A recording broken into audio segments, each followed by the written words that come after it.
That's the devaluation of the male skill, isn't it? Yeah, When you degrading others.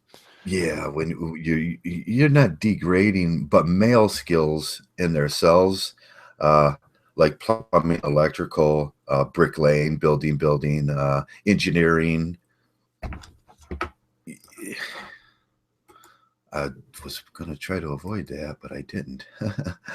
uh, yeah, it's degrading the male value of everything. That's what women do. They uh, so a lot of these guys, me myself too. I picked electrical engineering, and I didn't pick electrical engineering. It's just kind of that's the culmination of all the courses I've taken in my life, and so I started off as a millwright coming out of the army, and then I had certain degree, certain skills coming out of the army, and I went to college for a little bit in Richmond, uh, Virginia, while I was down there, and all these are trade skills. And I'm taking a trade here, I'm taking a course here, and I'm taking I'm taking a seminar over here. But when you get to the end of that whole process, you look back and you go, man, it's like I've been in school for like 15 years. Yeah, seems like a long time. And I Yeah, just accidentally fell into the machine shop, steel mill. yeah. I didn't go to school for that at all. So, so you look at the education that a guy like me will do, and I can say that I went through an 8-year millwright course or millwright, and then I took a 3-year. Uh, it was a 3-year EMT course, and then I took 2 years of electronics, and after that there was like many seminars and many things that I should have gotten 2 credits for, 4 credits for, whatever it was, paying off and everything. And then my last course I can't remember what I took, and and that's like the equivalent of a doctorate, but Right. they More so. devalue. No, Yeah, but you're more well-rounded than a doctor. yeah, they devalue the male skill, so you don't get nothing Yeah. for that. You get like someone says, "Well, you're an electrician," and that's the way females look at it. But if Yeah, they went to like that school, means nothing apparently. But yeah, like that means you have a nothing. vast knowledge that no one could off the street could comprehend. Yeah, and it's scientific, and it should be considered a PhD in like science or something. I don't know, applied industrials, call it what you want.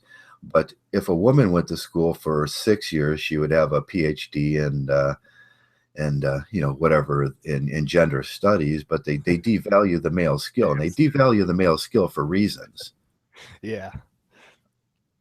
Men buy into this devaluing of, like we were talking before about that certain individual that if you don't have his certain Right. And men really have a tolerance to do the dirtier job, so we'll do it for cheaper too. We'll settle, we'll go, yeah, I'll do that for $20 an hour.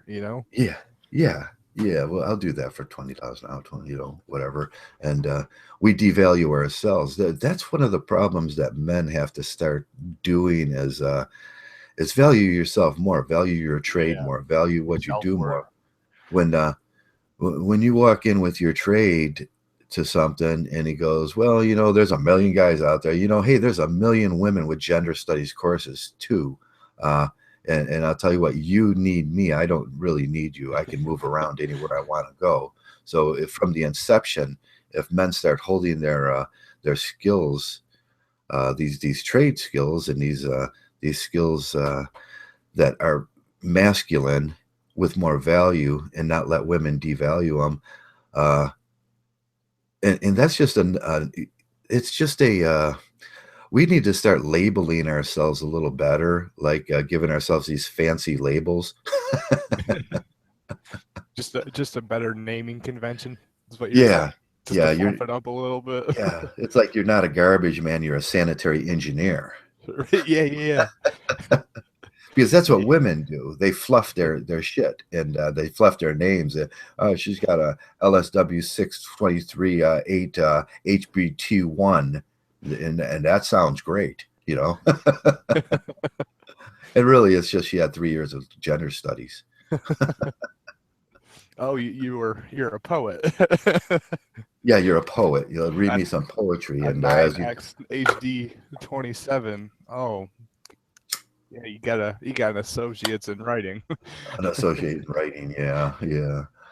Oh, who's in? Well, let's see. Who's in a room now? Nobody's. No, this is kind of weird. Nobody's in a room. I have to check Hello, and everybody. oh man, see who is actually in the room. It says there are 6 people, but no one's actually chatting. So Six unknowns. six. Does that number count if I have the window open? Am I one of those No, it watching? doesn't. It doesn't No. count as Okay. well. No, I don't think it counts as because I've seen other people when they first started off. There was like the 2 people were talking, and then I know I was in the room, and another guy was in the room, but it still just said 2. Uh, so you had like oh, we forgot. Yeah, I did send him at armchair had a question, and it seemed like a really pertinent question yesterday. And what do we do uh, as MGTOWs when we have to deal with friends, families, sisters, brothers, stuff like that? And you're first coming into MGTOW, and you have to do you just you sort of have to come out of the closet and go, "Hey, I'm a MGTOW." And that's a very horrible explanation because it tends for them, Yeah. it tends to lead to we're them gay guys. That's what they say all the time. We're Right. gay. We must be gay. Yeah. We need a better phrase for Yeah, coming when out. yeah, when we take the red pill and we identify ourselves as Awakened. MGTOWs, We'll and we'll we just go with awakening. awakened. Yeah, Yeah. we can call it the awakening. When we have our they don't like that either. They try to say, "Oh, you guys are having this metaphysical awakening. That's so magic Right. thinking." Now And we're a but cult. Yeah. yeah, so whatever we name it, they're going to attack that unless we say that we came out of the closet. Then they go, "Okay, yeah, that's what I wanted to hear." And like I told Armchair, if you tell anybody, the first thing that they're gonna do is question your sexuality. That's the first thing they're gonna jump That's to, the first and thing that's they're the going to first do. thing his brother told him. He's like, "What are you, gay?" What are you, gay? Yeah, that's the first thing they're going to do is question your sexuality. But we all have to go through this uh, if we have family, and even we all have friends. It's not if you have friends. It's like we all have friends, people we grew up with. Or most of us 20, 30 guys in our circles we hang around with, and we still like to hang around with. But we have to mention at some point, I don't think like that anymore. Yeah. Shout out to Timothy Blades. Oh, Timothy. Tim is one of the newer guys. I think we had Tim on last week, and it was great to have Tim on. Uh, Today we're Yeah, talking. in his comments, I couldn't get away with that. Just saying, "Oh, I'm done with bitches," and everyone won't understand. Definitely will not. So Right, that they're not. You know what I did for years? I went to my Facebook page is like really normal. It's my friends and family and everything, and I don't hide who I am. Uh, so I just I changed the avatar on it, and I just put my moon with the MGTOW spray painted on it, and then I the just left Death it Star, there. or Eh, is it the moon? It's I thought it was the Death. the Death Star, yeah, the Death Star moon. But And if anybody asks me about it, I'm not going to go to them and tell them, I'm MGTOW and this and that and everything, because it's too hard to explain to them. And so Yeah, I just kind of left it there, and I kind of gradually eased them in to the idea of what I am. And finally, I had to. So people started sending me all sorts of horrible stuff, so I had to, get rid of a lot of people that were yeah, doing that. And you do what you do in life; you just ban them from your Facebook right, account. And then I shut my Facebook account and I reopened it, and then I brought in the people that understand that I'm human, because right away people start dehumanizing you. right. It's like after they question your sexuality, the next step is to shame and blame you, and Yes, shame and they're gonna blame. they're gonna try everything in the book to get at you. They're gonna be like, "Oh, you hate women," or you're an asshole. You know, Yeah. they're gonna try everything. Well, you're threatening their paradigm. You're threatening their narrative about life. And sorry, I got a little sore throat. I coughed. I had some kind of little lung problem last night. But if you start breaking it off slowly, and you know what you're going to get, you kind of know what you're going to get. And the way I the way I like to do this thing with people is they're going to ask a question, and it's always going to go in that same order. They're going to ask the question. They're going to say, "What are you guys gay?" You're going to answer that question. They're going to go do the study or the research on it. You don't have to do much. Just give them the answer that they want to know, and continue drinking your beer or watching the game or whatever you do with your friends, and don't push it. Uh, they'll go do the study, then they're going to come back and ask you another question sooner or later, because these people are compulsive. They're not going to get it off their mind. Once they find out that you are a Mgtow, they're going to want to know more about it. But that in itself you're proselyting them. You let them do the work.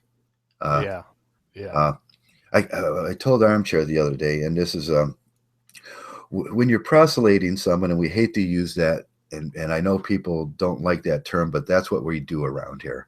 uh, when I was a Christian, way back in the day, when I was like 24 years old or something, there was two ways to proselyte people.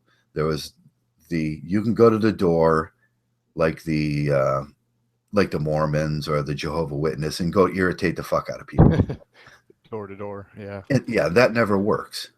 Uh, it works to a point with people that are already pre have this pre thing to go to that religion. Uh, uh, but it doesn't work on anybody else. We just make fun of them. We tell them we're devil worshippers and shit like that, uh, because it's just funny. Then there's another way to proselyte people, and that's by anti. I'd walk into a bar or something, and I would get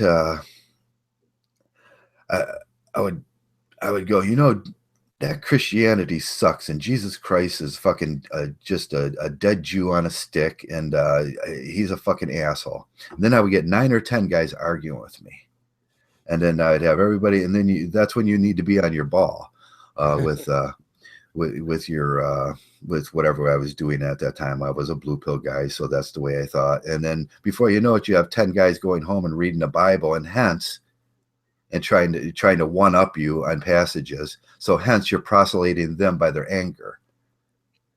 Gotcha. Gotcha. So yes, so you can do Mgtow like 2 ways, or actually like 3 ways. You can just kind of just let it hang out there, and then they'll keep coming back and asking questions. You can get them mad and let them go do the study themselves, or you can just kind of tell them about it and hope that that works.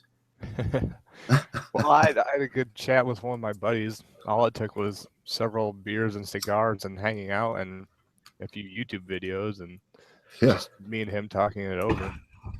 Yeah. My first buddy, he was very easy, but there's you're gonna get the guys that kind of they're very easy about it. He walked into my house. I had a TFM video playing. It was about 20 minutes in. I rewound it. I just kind of I says I gotta go, take my shower or get ready to go out, because he just kind of showed up. I says, here, watch this video, and he come back and he's like, I love this TFM guy. Yeah, yeah. Some of his works are great. Yeah, I think I had a I, dark night. back when I had Facebook, I posted a few of his videos, and I got a lot of flack for it.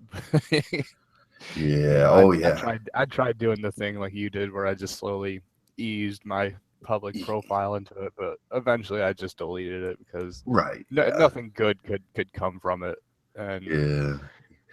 yeah, So we that got it this might be a thing. problem with some of the younger guys because we don't have, essentially careers made up yet. We don't have, fallback money, and Yeah. we always run the risk of being, labeled and denied by potential jobs or, something like that if they ever get a hold of your public profile. And they Oh go, yeah, oh, yeah. he's some creepy guy who hates women. I'm not gonna hire that guy, you know. Right, yeah. If you're doing the anonymity thing, do the anonymity 100%. If you're not doing the anonymity thing, do the others thing 100%. You can't be in the middle and hoping things work out. Right. You can't be giving your information out and linking yourself with Mgtow if you don't want to do the anonymity. It's 100% or nothing uh, with that. But Right. with I'm doing the anonymous route yeah, yeah, because slowly. I'm more cautious about everything. Yeah, slowly as you work your way in, you get comfortable, and they get comfortable with you. And maybe at your work, they know the way you think and everything. It may become more socially acceptable at a certain point. But with this guy, he's got his that we were talking about. He had a argument with his brother, and he sort of has his brother in a good position, doesn't he? Yeah, he does. He does. Because But his brother's there's a lot of emotions going on from what I could tell, there's a lot of you know, emotions. especially with family members. Okay, here's our chair. Hey, Welcome. hey, what's up, man? I was watching a Hey, Western and I got enthralled in it. It's just a mediocre Western. I got enthralled and I missed. I was 10 minutes late. I'm sorry. okay. Hey, you got your earphones in? Yes, I do. I went to my phone because I'm away from my house. So I was visiting my dad. Ah, you're on your phone. Okay, let me adjust your I'm sorry. volume. I'm in a quiet place though, and no one's in here, so it's not like I'm Blake James or something where some plates when I hear something clanking in the background. I'm alone. Okay, your volume's coming through a little echoey, but we'll deal with it. Uh, oops. Okay, let me close that window now. I opened a window. I can't close it now. There it goes. Okay, yeah, we were just talking about the family and friends situation and how to break it off to your family and friends that you're Mgtow and you don't do those things anymore, and they have to accept those things. Yeah, I mean, it's not like you're coming out as like you like to kittens in the butt, kittens in the butt or something. But it's like that you're not completely blue pill simp. It's like they can't accept that. I mean, just my brother, for example. Like Yeah, I wouldn't tell my parents it's none of their business anyway. But like I'm not even close to where I can even chicken won't make some like money yet. So it's like I'll just be dating around and stuff like that. So it's like I don't know why he acts like not being a simp is such a big deal though. yeah, yeah. And he came off with the automatically you must be gay thing. Yeah, pretty You already, much. Yeah, you already filtered through that, and yeah. yeah, I was saying you got him sort of in a good position now because he's going out and trying to learn what MGTOW is, isn't he? Yeah, I don't think he is because he was very mean. I was on the phone with James Xavier, and he was trying to like talk to my brother. He doesn't know his personality. James doesn't know my brother's personality, and my brother just shuts down any type of thing he doesn't like. So he'll just shut you down basically Yeah, instead of just trying to argue with you. yeah. And I'll That's just to him he always automatically a bunch of guys on the internet circle jerking or something. That's what he thinks. That's what he said it was. yeah, yeah. That's the normal blue pill. Uh, you did say something interesting when I was talking to you, and it's always the thing with these guys. Uh, they'll come back. You're talking to them, and they'll go, "What is this MGTOW thing?" Like, and what they're saying is, "I know nothing about this," and then they always automatically come back with, "You guys are gay and you guys are simp," and then you go, "Well, maybe you have went out there and read a little. Maybe you've seen, so you do know what MGTOW's about. You're just rejecting it in your mind, but they're telling on themselves, aren't they?" Yeah, and there's always been MGTOWy guys in um, entertainers and celebrities and shit like that. So it's not like they're saying anything new. Anyway, Yeah. just you have the sit mentality and you have the man just doing his own thing mentality. Yeah, we can use the we could talk about the Tupac thing too. Yeah, I yeah. mean, Tupac always Tupac's a said, good example. Like, look at Tupac. Look at how Tupac changed his opinion about the hose, and yeah. you can use that as an example.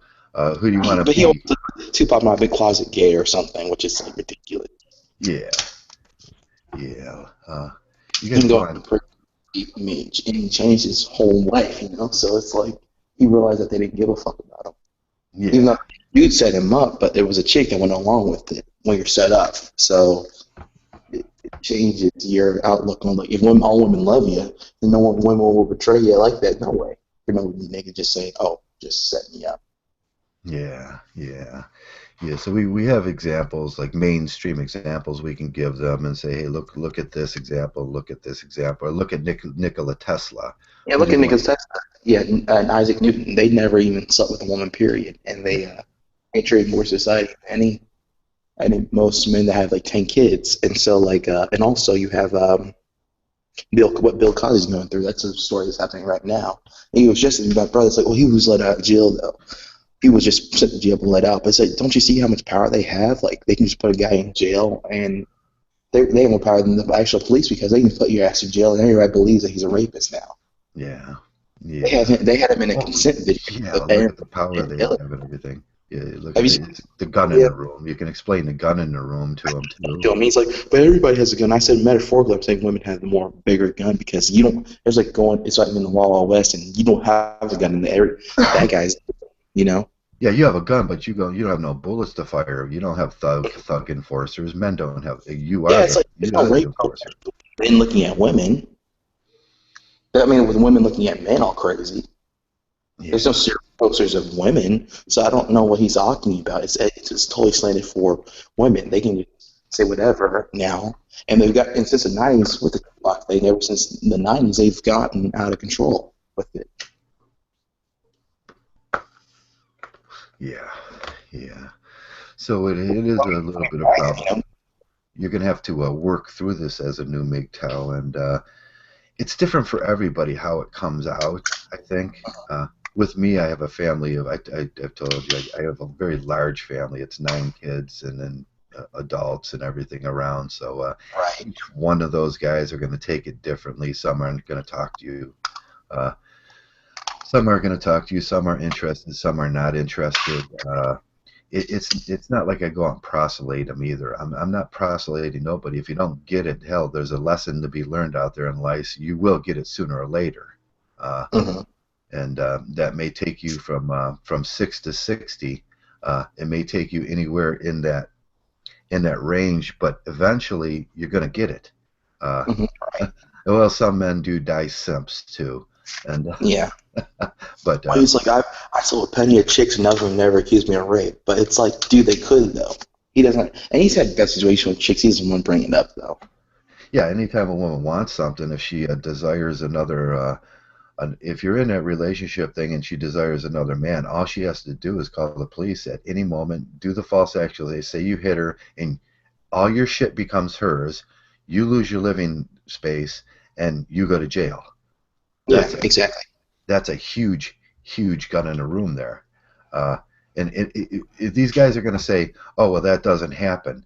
No, no, no, no, no, no, no, no, no. It happens every single day in every single neighborhood on this planet, and it happens more than we like to talk about it. Yeah, and my dad clowned my mom, but now they made up though. But when my dad clowned my mom was in the right in telling the judge on him. So it was, and he was like, "But that's an example." I said, "You don't understand, but it's like my mom was like overreacting." I said, "But don't you see that woman can just say that you did something, even though mom was in the right, though? You know, they still don't have that disconnect in their brain. Then you Yeah, say you're afraid of women or something." yeah, you just eliminate yourself from those. But those are the things we have to explain to them, and with friends and family, it's very difficult sometimes because there is with most of the time, there's a difference in. If you guys never did the research on it, when you bring a woman into your life, there's no kinship bond there. With family, with your brothers, there's a kinship bond. Uh, with your sisters, there's a kinship bond. With your parents, there's a kinship bond. Those Yeah, you're saying kinship bonds are very water's thicker than strong. water. You know, with a woman, she doesn't see you as family yet, or Right. never will. Really, married 10, 15 years. Now, the biggest lie that they pose out there is you meet a woman and there's some connection and you have a kinship bond. That's a lie. It's 100% lie. That's where the lie begins right there. Right, this love at first sight bullshit where they love you like Oh yeah, family at first sight. You're like their husband from day one. yeah, the metaphysical heart muscle. And when you hear guys say, "Oh, we have this super groovy connection. We met on this metaphysical level of love." No, there's no such thing as those things. Them are the things that are very difficult to explain. It's just to try to tell the blue pill guy it's just a chemical reaction you're having in your brain and it's sending dopamine. You're having the chick is not really having it Yeah, most the chick times. isn't having those kind of signs. They're having oxytocin, uh, uh, cuddling events. That's all they're having. Uh, but you're going through something totally different as a man, and you're getting hooked. That's the parasitical hook that we talk about, and guys don't want to hear that. It's like, oh Yeah, no, and because that I've never literally had a girlfriend that he always can just say that I'm a loser or something. That's what he goes to. Like I wish that he could just talk to a guy like you. I mean, he never would. Right? He's like one of those people. He's like one of those people that are, like it's almost like religion or something. Whether you're against it or for it, the person that's bullheaded won't even give religion a chance. If they're anti-religion, or if they're pro-religion, if they're pro-religion, they won't right. give they won't give science a chance. Neither one, both of them are crazy and stuck in their bullheaded ways. They won't listen to the other side. Right, yeah. Their religion is a silver religion. It's the religion of gynocentrism, and they can't see that. Uh, Yeah, they can't say that. You go around asking 100,000 chicks for dates, and then one says yes, and then moves on. How was that being a stud? As soon as they dump your as soon as they find someone slightly better. It's like, yeah, yeah.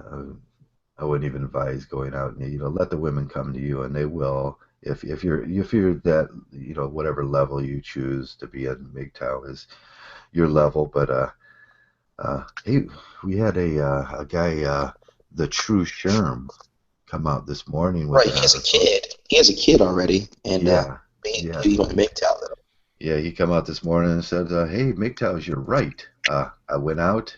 We're gonna start seeing a lot more of that too. The guys that went out to try to say that, oh God, they're trying to say that the third tier Mgtows and the Mgtow monks are wrong. They're gonna go out and prove that we're wrong."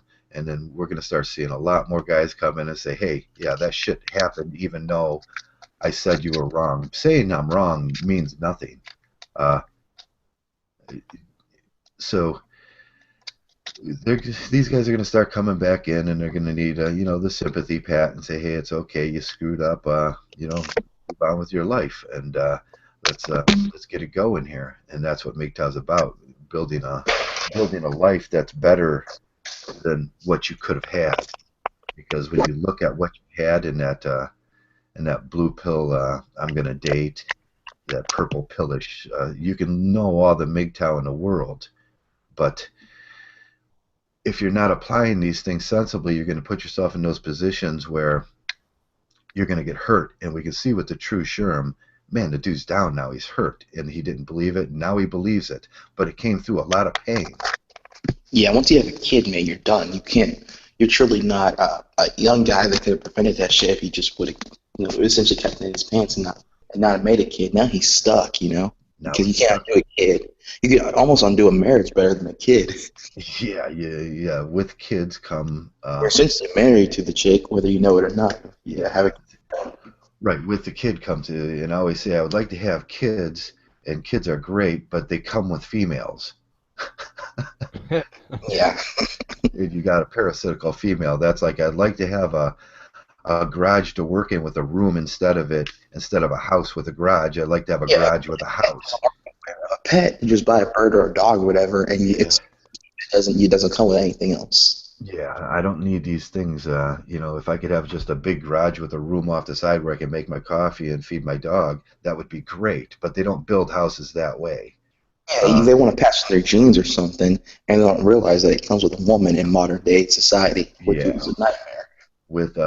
with kids, and we all want to have kids. I can't say that's not a biological drive, and kids are great. I like kids. I have three myself. Uh, so yeah, I like to meet around. I like to take care of them. That's what I do the best in the whole world. Is be a father. That's the one thing I could do best in the whole world. But unfortunately, they come with women, and the parasitical beast that is a woman will fuck everything up. I And have a personal question for you then. yeah, Do your kids know, about MGTOW and stuff like that? Have you sat down and told them anything about this, or are they just kind of doing their own thing? my son, yeah, both my sons know I'm a Mgtow, and my daughter knows I'm a Mgtow, which she considers it anti-feminism and hate. But both my sons know. My one son's in very good shape. He doesn't really. He's not in a situation where it affects him either way.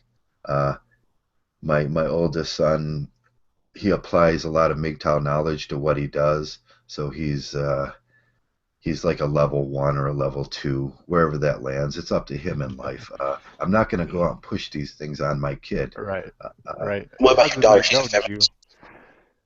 Sorry, did yeah. you sit down and talk to them, or did they just kind of ask and you just kind of told them whatever they asked about? No, like I said, I don't push it. I don't proselyte it. I just Right. change it on my Facebook page when they see how I act and they see the character in me.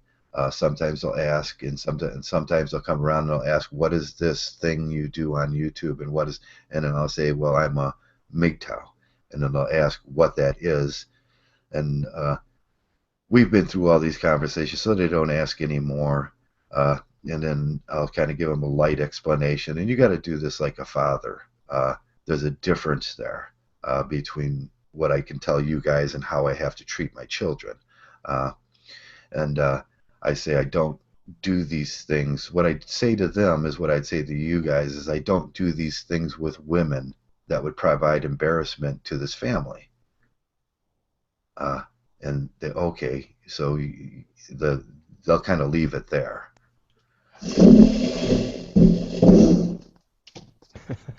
Ooh, you got to stop moving around there, I'm sorry. armchair. Yeah, so it's a tricky path to go. It's a Right. very It's like walking on eggshells, you know. You can't spew a whole lot at them and right. You don't want to make it like yeah. what we get accused of is being cultish and religionists in this MGTOW religion that they say we can take things too far too. What we are is our business, and in the United States, you can have any religion you want to have, and what you take as your religion or your theology, and it's just a theology, an ideology. You're allowed to think that way. From our Constitution, from our First Amendment in our Constitution, we're allowed to think that way. MGTOW is the same way, but there's two parts to that thing. You're not allowed to push that on other people and say they have to be that. And that's the way we should look at MGTOW in a very constitutional way. Hey, I'm MGTOW and I'm allowed to be MGTOW. You're not allowed to say I'm not allowed, and I'm not allowed to push it on you, but I'm still allowed to do this. And Yeah. That makes a lot of sense. And yeah, and that's I do have the freedom, and that's where we come in with this MGTOW thing on YouTube here, because whether they know they're doing it or not, censoring us violates our First Amendment Constitution of our right to pick a religion that we want, uh, and it goes under the terms of prior restraint, and prior restraint is one of the things you can violate in the First Amendment. That is the first rule. You cannot violate with prior restraint anybody's choice of what they want to be in life. But with MGTOW, YouTube, on the internet, wherever you go, people violate your rights to do this with prior restraint, and they are violating a constitutional law. They don't understand that. yeah. Well, maybe someone might want to make a video about that. I'm not sure. Yeah, I did one, but not a lot of people want to take those jumps in philosophy. and, uh, Right, and and Yeah. also that you can be any type of thing you want except the bullshit of women. You can be gay if you want to, as long as you still worship women or whatever. I don't understand that comment. Oh, you just understand what I was saying? Yeah, I missed that. You can be. be whatever you want, except not except you have to worship women still, even if you're gay or whatever. It's like it's kind of weird.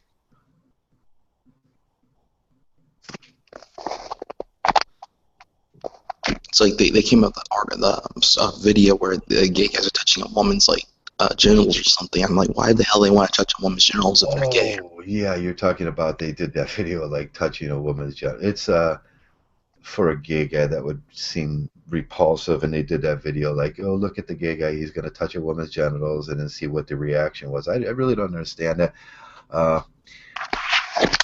In the monk's code, one of the things we do is we don't associate with I like to say it, and I think a lot of guys agree with me, is we take an asexual stance on YouTube. And what that means is we don't talk about sexual issues, and because the first diversion, the first blue pill diversion is going to do what they do. They're going to say you're gay, and you're going to the answer to that is no, I'm asexual, and they'll go, no, it's gay, and you go, no, that's a sexual identity that you're tagging me with, and that's not true, because they can't get that off their mind. They can't get sex off their mind, and one of the first things we do is we see that it's just it's a diversion, and If they're using the same trump card as women, I mean, I just had a text. right, they use it as a trump card to anytime a conversation descends into that kind of sexual talk, it becomes a useless conversation. There's nothing that could possibly come from it. It's just a diversion, so they don't have to answer the real questions about what is Mgtow, why do we do these things, because those are the uncomfortable questions. Right, and why do they always associate that you're afraid of women or something? Yeah. If you're practicing Mgtow, the first thing, I don't give a shit what women do. I don't give a shit what feminism does. I don't give a shit. You know what I give a shit about? I give a shit about what my buddy's doing, what I'm doing, and Right. what I'm doing in my real life. Am I learning? Am I developing skills? Am I applying the skills that I've developed as a man? Am I working out? Am I treating myself right? Yeah, my brother was like, sexual harassment. It's equal to men and women under the law. Sexual harassment is equal to. That's also what I say about when you take the asexual stance, and as soon as they bring in this sexual thing, like the other crowd did with you, you say, "Why are you sexually harassing me?"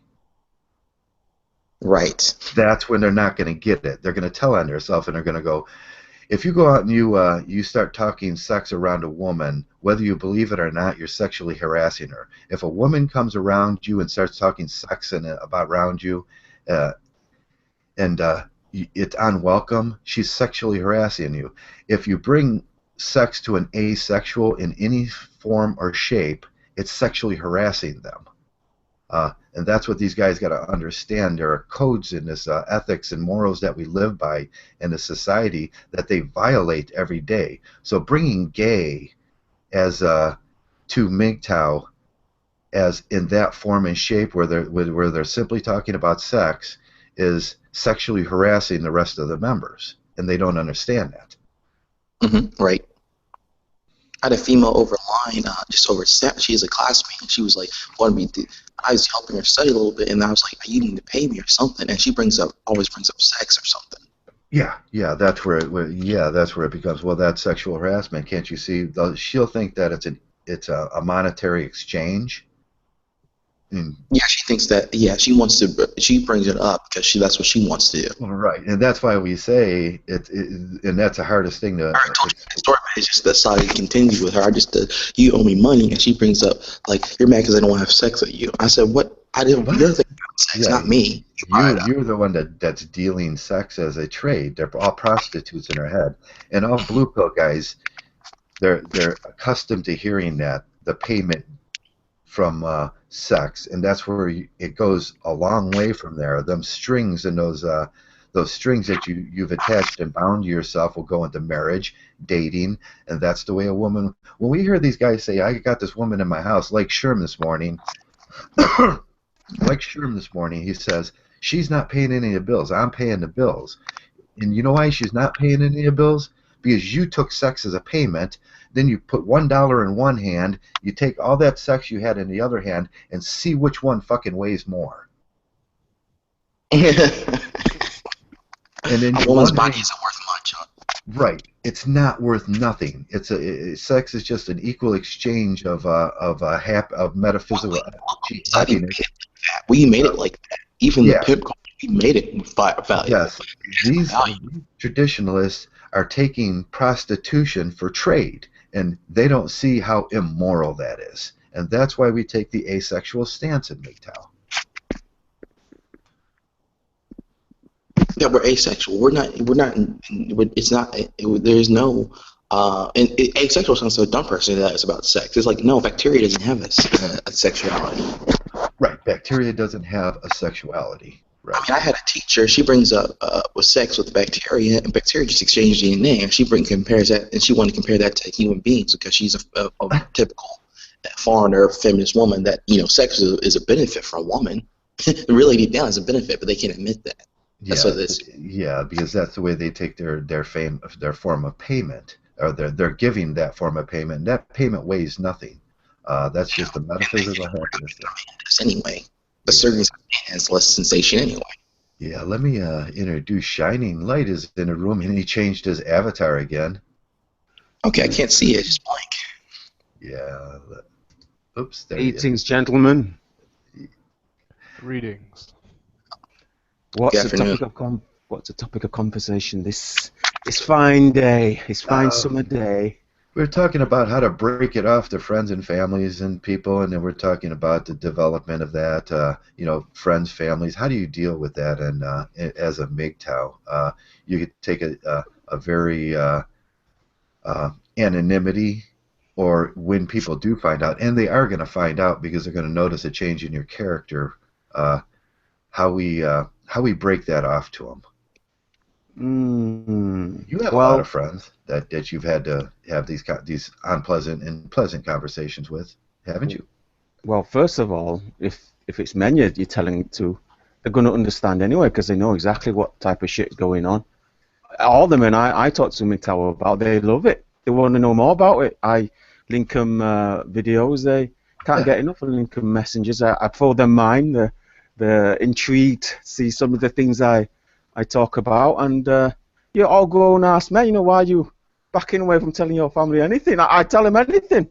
It's not as if we're telling them we're trying to develop some ethnic virus that's going to kill off half the human population. We're just men that have abstained from certain things, taking a more self-service lifestyle. It's not as if we're doing it anybody. In fact, Mgtow doesn't affect anybody except ourselves. It's only when enough men go Mgtow, like in Japan, that it's going to affect the society. And of course, we're looking forward to those days.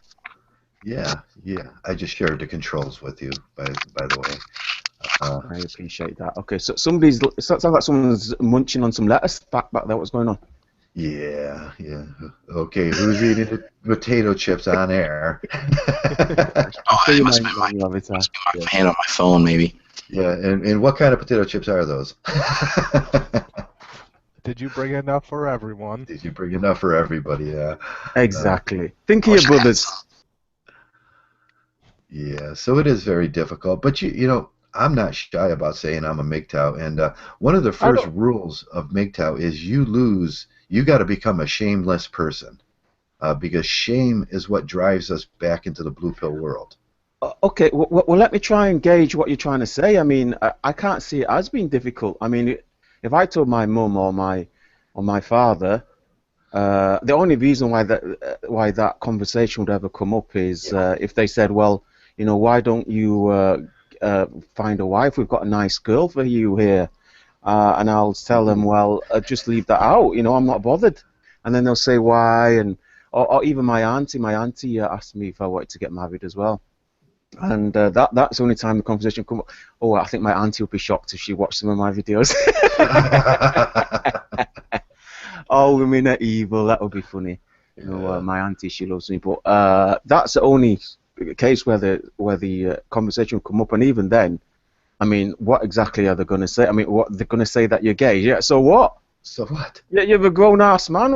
This is we're not going to like ground you or take away your pocket money or report you to the police. Yeah, Mgtow kind of, if you're doing Mgtow right, there's nothing anybody can really do to you. Gynocentrism is not going to affect you. Feminism is not even a thought. Women, how are they going to get in? If you're doing your Mgtow right, there's no way. The only thing that you're going to ever have to answer is those questions, uncomfortable questions about why you're not getting married. The only thing that they could attack us on is our views on women, but men have been having no. In fact, many societies have even worse views on women than we do. I mean, they criticize us for saying, "Oh, women are evil," but we're not telling anyone to go and kidnap women or to go and attack women. We're not. No one's ever said that. We're just saying, you know, women have got this certain nature, and this is why we can't deal with them in this current climate. That is all we're saying. Now, obviously, some people don't like that. They're saying, "Oh, you're saying all women are the same." Yeah, well, so what? Fuck you. I don't care. So what? Yeah. Someone wants to know like why you're not married, just say I haven't found that special someone, and that's all very blue pill response. Just say I haven't found that special someone yet. They can assume you're a confirmed bachelor or gay or whatever, but whatever. That's shit. The excuse I find myself using all the time is I don't have enough money for a girlfriend, and Yeah. I can't afford you. I can afford a prostitute, but not a girlfriend. Yeah, I get it. Yeah. That is a funny answer too. I was thinking about that the other day. We have someone ask me, I can't afford a woman. And what you're saying is, yeah, they're all prostitutes. Don't you get that when you? Well, how did Dire Straits mean it when he said that money for nothing and your chicks for free? What was he talking about? He's talking about in the waltz, aren't he? I don't know. I got no idea. But yeah, I mean, you're grown-ass men. I mean, you should be talking about your ideals. If you can't be discussing your beliefs and your philosophy and your ideology, and yes, that Dave guy who just opened up a new channel, didn't he? But anyway, if you can't be talking about that at this age, you know, when can you stand out and talk about it? You know, and like I said, it's not as if they're gonna ground you or report you to the anti-terror police. Yeah, you're not gonna get no cookies from the cookie jar that day. No. You know that you'll probably convince them. You know what? You probably do some good. Like, I don't know, if you say it to your sister. I know a lot of people have sisters, and you're telling them. You say, oh, you know what? You start talking about all the false claims and all the family court bullshit. She'll probably think twice before she. Maybe she'll think twice before she takes a man through the meat grinder. So it's probably about time. Probably, you know, Mgtow, it's about time you guys started coming out with this. You know, you can't be keeping in the. This is not the type of thing you stay in the closet about. Well, now that we got some more people in here shining, maybe you can reflect on a point I made earlier. For some of the younger guys, we don't have careers yet, and I just think as a, you know, eventuality that it could affect our ability to get jobs, and you know, just trying to look out. It depends what job. For example, Right. in my job, it actually helps because everybody in my profession are all men, and that's in the IT business. It depends what job, but yeah, like you said, if you think it's gonna suffer your job prospects, then you know, keep it on the down low. You know, play PC, play politically correct, and don't upset the balance. And then as soon as you're out, I mean, what you're not gonna work longer than 8, 9, 10-hour shifts, are you? I mean, as soon as you're out of there, you know, go and watch some of my videos and Mgtow up, and watch some of Messenger's videos, and get all that gynocentrism PC rubbish out of your head. But yeah, play the game. Point out is, do you lie? Do you? Yeah, lie, bullshit. You know, yeah, you know, whatever it takes. I mean, it's what's it called? It's a cutthroat world out there. And right. I was watching what's his name, Marcus Groundworks and Metaphysics, and he was saying how, you know, that video where he discusses how to get a job in computer programming, and he basically said just lie. He says just lie on your CV. And there's a bunch of keywords to use. Yeah. A lot of people lie on their CV anyway. You guys call it CV over there, don't you? Your curriculum vitae. The what? Your CV, your curriculum vitae. It's like a, I don't know, is it like a professional rap sheet? Is the only Oh, word I we can. call them resumes. Like Oh, resume, bloody hell. I'm never going to get used to this transatlantic community. But anyway, yeah, you know, job, that's, you know, you're not what your job are. And if you're a young guy, you're trying to get on the career ladder, you know, you have to do what it takes, you know, so long as you're not like, I don't know, working in some feminist profession like a policeman or a soldier, you know, whatever you do, don't get tied to the government, because that's one thing we talk about, you know, getting tied to the government. Don't get tied to the government to the point where you're a policeman or you're some type of I don't know, a tax collector or something like that. You know, I think that's the worst case scenario, because then obviously if they find out that you've got these type of views, then yeah, you will be in trouble. But you know, the entire Mgtow money is I think a lot of channels they've got better advice than I have. But yeah, you know, keep on the down low if you have a young guy just finishing college. Do whatever it takes to get that first position, and then when you're in a better position where you can maybe bounce around some ideas that are not as politically correct as the current status is, then you know, come out with it. You know, tell them, say, you know, fuck you, bitch. You make the tea, you make the coffee. Yeah. I guess I just have this fear that, you know, I went to school for so long to get a degree and get in the workforce that, you know, I'll lose my job. Like, what's his name? What's his name? Oh, That Paul one, Wilson. Paul Wilson, you Yeah. know, like just someone Googling me, trying to get dirt on me, you know, and it's like, oh, he's part of this Mgtow hate group, and then, you know, lose my job just because I'm Yeah, part of the play the game. community.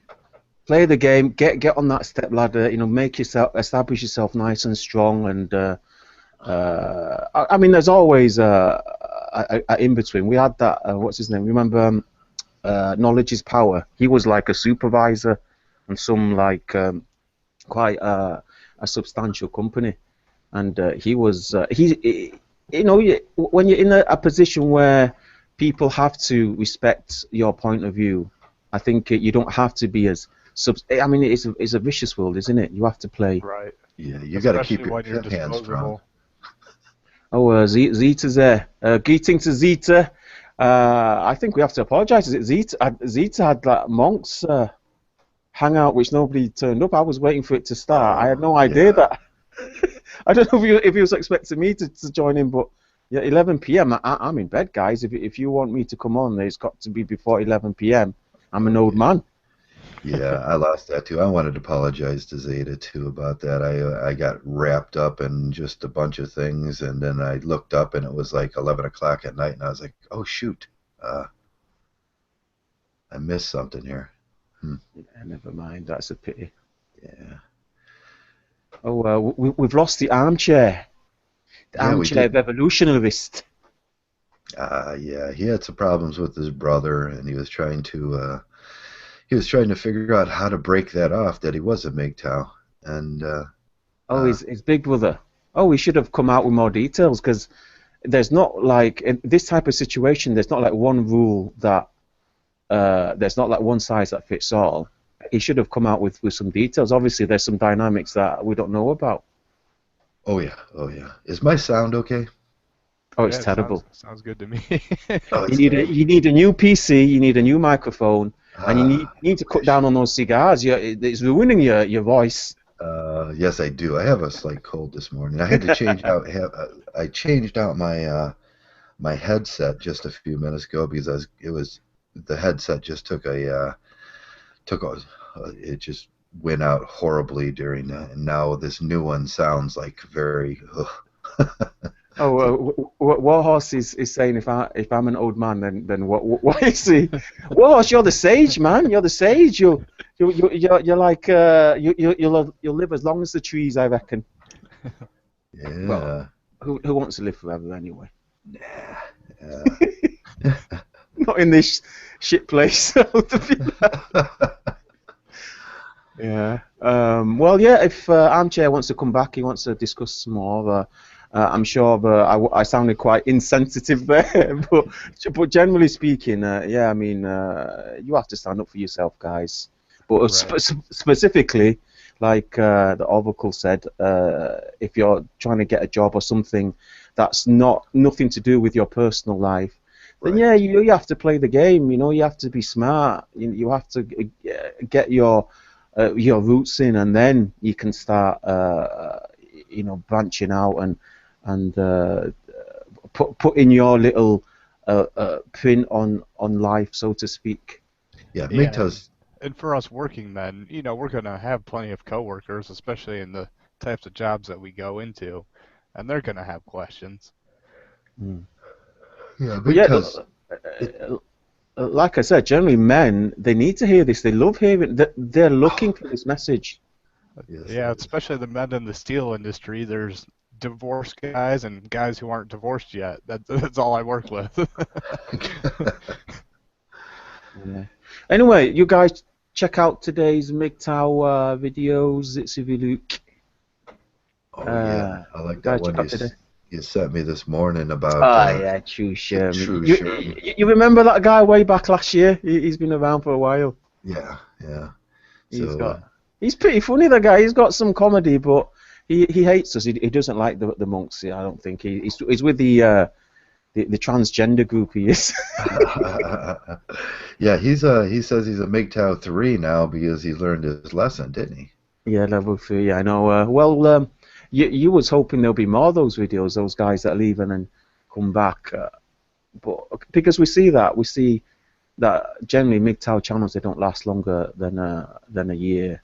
Yeah, I can't wait for Neo to come back and Oh tell us. yeah, but that's kind of weird because he has got a channel there and he's reporting back from the Matrix. He says.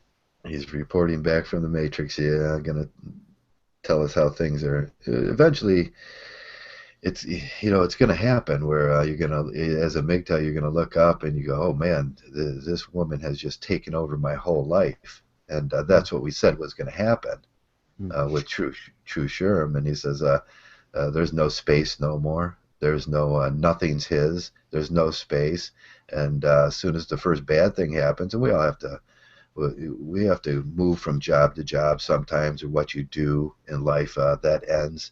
As soon as that happens, you see your disposability then.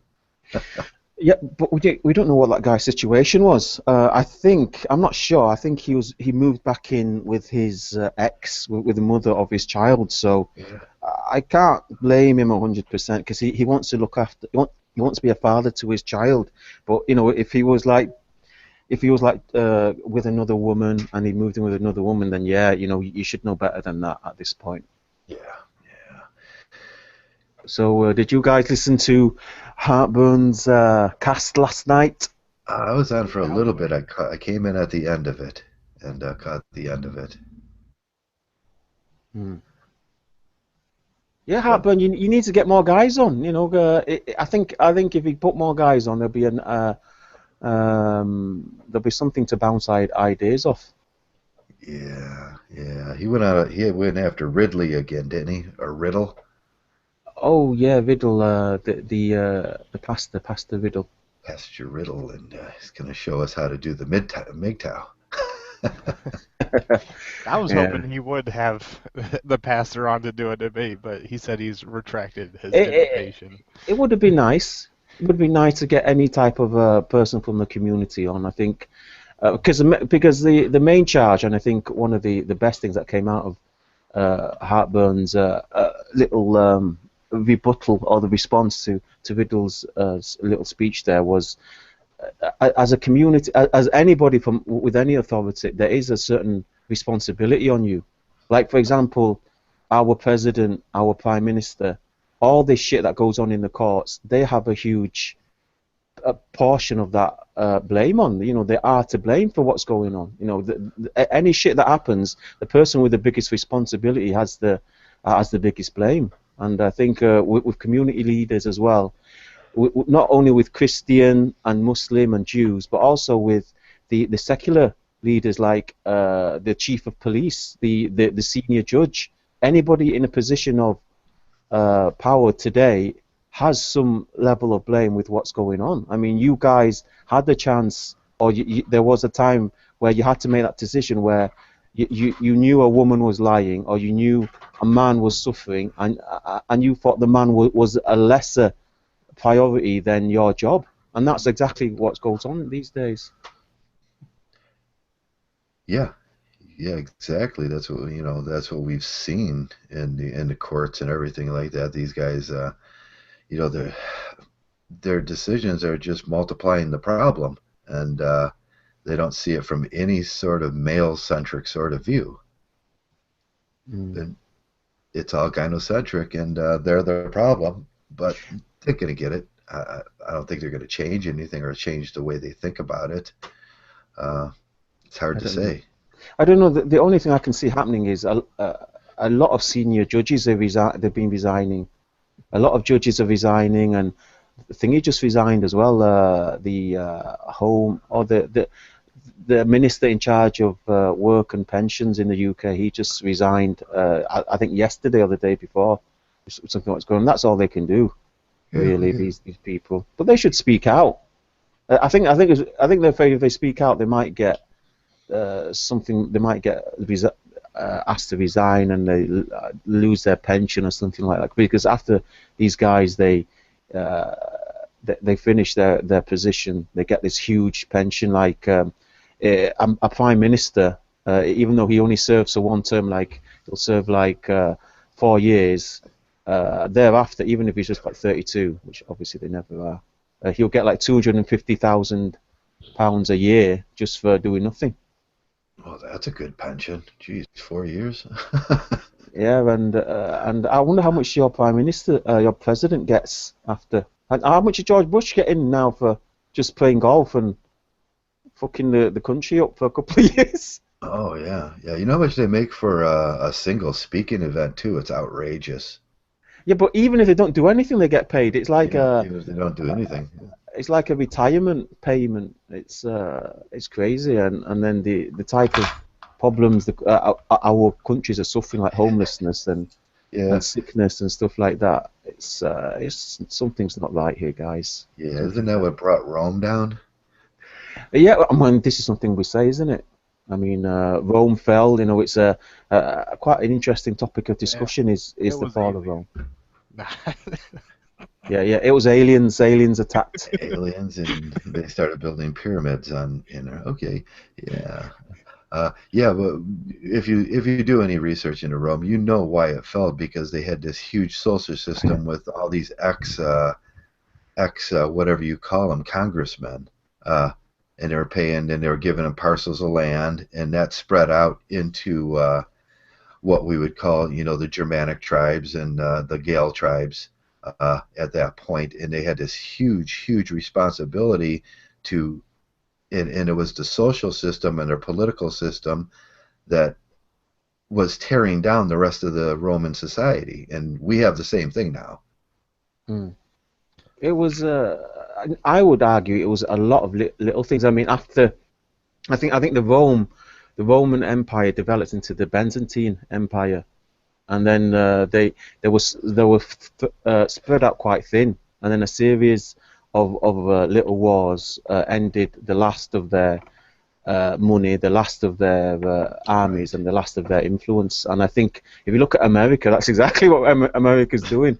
It's expending the last of its money on these wars that they don't need to fight. By the way, nobody's attacking America. All empires, end in corruption. So. Yeah, there's a lot of corruption, a lot of backdoor, secret agreements.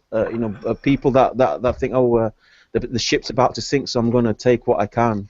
And yeah, I think that's what our government is the problem. I seriously think if we kicked out the government, I think our countries would have a chance to rise again. Oh yeah, we could see this. Any Mgtow that's done any research and looks into, especially the ex-married Mgtows, you can look into the Health and Human Services building. You can see that they have in America. I'll just give out the stats. We collect $3.9 million in taxes. $2.2 trillion of that goes to Health and Human Services. Now, what it takes to actually do that service is 800 or 689 $1 billion. So where does the rest of that money go? It goes on to institution, the buildings, paying the employees and everything. If we just got rid of that, and that's what one of the guys are saying, a living wage for everybody, and it takes care of all the problems in our society. If we just had, now a living wage would be perfect, but it's a corrupt institution that's figured out how to, what they're doing is they're chasing their arms, and they're looking on how they can employ themselves through this this social system that's altruistic. So the people that are the clientees, the clients, you know, they're trying to cut from the clients and just make. So at the end, what you got is this this big system that doesn't have no clients, and it's just corruption and bureaucracy, and they're just coming up with new ways how to pay themselves more. You know, whenever a society degraded its own citizens, degraded its own people, that society always fell. You know, whenever a government devalued its people, that society always fell. And right, yeah, we've seen that with Rome, and we've seen that in the Bible. You know, we see that in the UK. You know, in the UK and everywhere. You know, whenever the people, they stop caring about their own people, and it was like, oh, whoever's rich, whoever's got influence, that's the people that will get healthcare. That's the people that will get the priority of everything. That's the people that will get the security, and everyone else can just, like the Queen of England once said, can eat cake. Yeah, you know, that was for Marie Antoinette. Let the people eat cake. And if we look at China now, I mean, China, back in the 70s, they were saying, oh, they've got this population problem, China's going to sink. Right now, China's showing quite the opposite. It's because they've got such a huge workforce that that labor was so cheap that so many countries invested in China or took their goods over to China, and their people became their asset. In China, the people became the asset of that country, and now obviously they've got other assets due to the fact that they had such a cheap labor. And so, you know, the ethics of that thing, that's another discussion. But people are what makes a country. There's no mistaking that. When the governments forget that, that's when they forget, you know, the basis of any society. Right, and the country has to have a border, right? Yeah. Hey, listen, I don't agree on passports. I don't agree on borders. I think the entire world is one world. I think all mankind is one human race, and you know, people say religion is responsible for all the wars, but I think borders and nationalism and greed is responsible for all the wars. Yeah, we close ourselves off from each other. Yeah, I mean, if the soldiers didn't want to kill, or if the soldiers had no inclination for killing a country's and other soldiers, then wars would never happen. Wars would never happen. Well, they'd start fighting over pussy then. I mean, that's fine, but at least millions of men won't be getting killed. Oh, I don't know about that.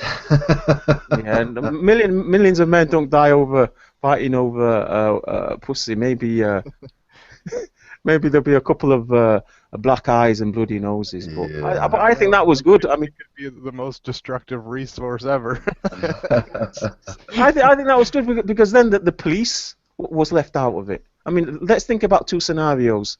When a woman's manipulating two men, and those two men, they fight it out, and they one knocks the other one out. Okay, it's finished. That's sorted. But then when the police come in, both guys get put in prison. The woman, everybody has to take a statement. The two guys get their fingerprints, get their photos taken, they get this criminal record, and then they both have to attend court. I mean, just think about just consider the outcomes of both. Yeah, the two guys are saying, "Hey, we already figured this out," and then the court wants to tap into that resource. and that's all it's about. It's about money with the courts. It's It's all, how they can how their existence can continue through you know, gradually drawing money from from gynocentrism out of the male, and that's what that would be. mm. I mean, the only power the government have over the people are the people's consent, are the people's fear of the government. Yeah, and I always seem to find examples of that in the past where we have to overthrow a government, and you know, sometimes it's violently, sometimes it's not violently. We all hope that it's going to be nonviolent, and but that's not very realistic sometimes. Uh, Mm. So somebody asked what the UK think about Donald Trump. yeah, what does the UK think about Donald Trump? Well, obviously the nationalists of the UK, they love him. You know, they love the fact that he says, okay, we're gonna kick out all the Muslims. Oh, we're gonna keep out all the Muslims. We're gonna keep out all the Mexicans. We're gonna cut down immigration. Obviously, the people like the BNP and the old EDL in Britain, they'll be loving him. But the majority think Trump's an arsehole. I'll just Yeah, come out with it. They think he's another shill. He's another Zionist shill. He's gonna. He says one thing, he does another thing. But I would only add that. Come on, guys, you must know by now. No matter who you vote in as the president, you're still gonna get the same government. yeah, You you're know, still going to get the he's same not going to government. change. The president and the prime minister, their power is limited. Yeah, they make decisions and they can force certain issues to the front. But in the end, our countries are ruled by whoever has the money, and Yeah, basically the big corporations, the yeah, big that's Trump. yeah, and basically you're just going to get this. The only thing to do is to either starve the government or completely change your government, or do what Iceland did. Yeah, just have a rebel. They didn't just was that just recently? They just have they just threw out their government, didn't they? Oh, that was years ago, I think, Yeah, about Sweden. Yeah, 7 years ago. Greece, they just changed their government, but not in the sense that they physically went into their parliament and took everybody out like what Iceland did. but with Donald Trump, isn't it a matter of his honest candidness, and he's so far removed from a normal person, he has no idea what really goes on in a normal person's household or a normal working man's life. So he takes the attitude that he can just be really candid about things, and he thinks that's being witty. Yeah, he's a special type of guy, Trump, hasn't he? He's lived all his life being able to say most of the things that he wants to say, and I Yeah, think that's what people like about him. yeah, he's just really just kind of this spoiled kid from a spoiled rich kid from he just all his life he's just been able to say or get away with what he wanted to say, and at this point, that being taken as intellectualism or witty or something is pretty freaking insulting, isn't it? I think the general public just like that. They like that personality. They want someone they can associate someone that has a character. You know, Yeah, Donald Trump is a personality. You know, he's any kind of character because they're so bland. they're You so know, bland. You know, people they can't associate with like your grey-haired, grey suit, crooked teeth. It's the Harvard-educated, all the P's and Q's type of a. You know, like what we have in our prime minister. You know, yeah, nobody can associate that. So when someone like Arnold Schwarzenegger or Clint Eastwood comes right. along and they've seen their movies and they think, oh well, here's a guy that can be a great leader. But like I Yeah, said, you're still going to have the same government. You're still going to have the same problems. You right. really need to do It's something Yeah, you got a revolutionary. revolutionary. Yeah, isn't it just a flavor of the month? Is Donald Trump just a flavor of the month? I, I think the last great president you guys had was John F. Kennedy. Yeah, yeah. A lot of people would agree with that. He attached a lot. He had a different way of thinking about things, and he attached a lot of political theory with the way and there was a lot of altruism there for the people. He used whatever power he had to the extent that he could. You know, he was set to change everything around. But the thing is, he still knew his limitations. He was talking about the the military industrial complex or something. Where's Ben gone? Ben knows the term. Yeah. And he knew he couldn't change that. He knew there was no way he could take out the huge corporations that have the gold, that have the oil, that have the military. He knew he couldn't take them on, but he was. I personally don't know how you guys are going to do it, except for a militia. Right. Anything beyond seizing power, like you did in what was it, 18 something, when you kicked out the British. Oh, the War of 1812. Yeah. That's the only way. That's the only way I can see you guys changing anything. Because even when Ron Paul, when he was talking about revolutionary, cutting back on military spending and putting more into public spending, everybody wanted that, but he couldn't. He just couldn't get in, and I think that's just the problem now. That things are so tied up in American politics that nothing's going to change unless there's an uprising. Right. Would you say any good candidate doesn't have enough money to run? Oh, Exactly. Yeah. That as well. Yeah, they got to change the funding and all that stuff, and what are you? I forget what you call that, but I tell you what, guys. Warhorse heartburn for president. Yeah, Warhorse for president. Now we'll be talking. Mayor Mgtow would make a better president than Trump. Yeah. I'd support Heartburn for president. Warhorse, I'm not sure yet. He doesn't have my vote yet. I know he's a bit He doesn't iffy, vote. that guy. I know. I don't blame you. He's a bit stubborn. Nah. He can be vice president. Vice president, that'll do. But we've seen shades of rebellion in our country as of late, with the thing in Oregon with the Bundy Ranch and all those Ferguson.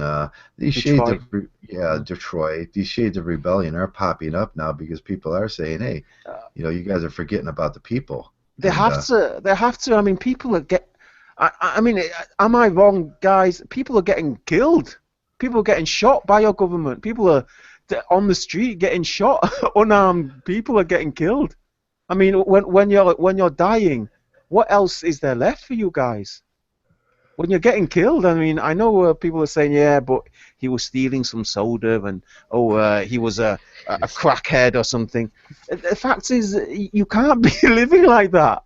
You can't be living in a life where you're so scared of the government, of the police, that you're afraid they're going to kill you. And you guys are scared that they're going to kill you for no reason at all. You think, I better behave super nice to this policeman just in case he's in a bad mood and he might shoot me. You can't live like that. Yeah, we get that all the time, where you have to walk on eggshells around policemen, and they're just they have too much authority, and they're militarized now too. They're militarized. They're coming back from Afghanistan. They're coming back from Iraq, where shooting people on the street was perfectly acceptable.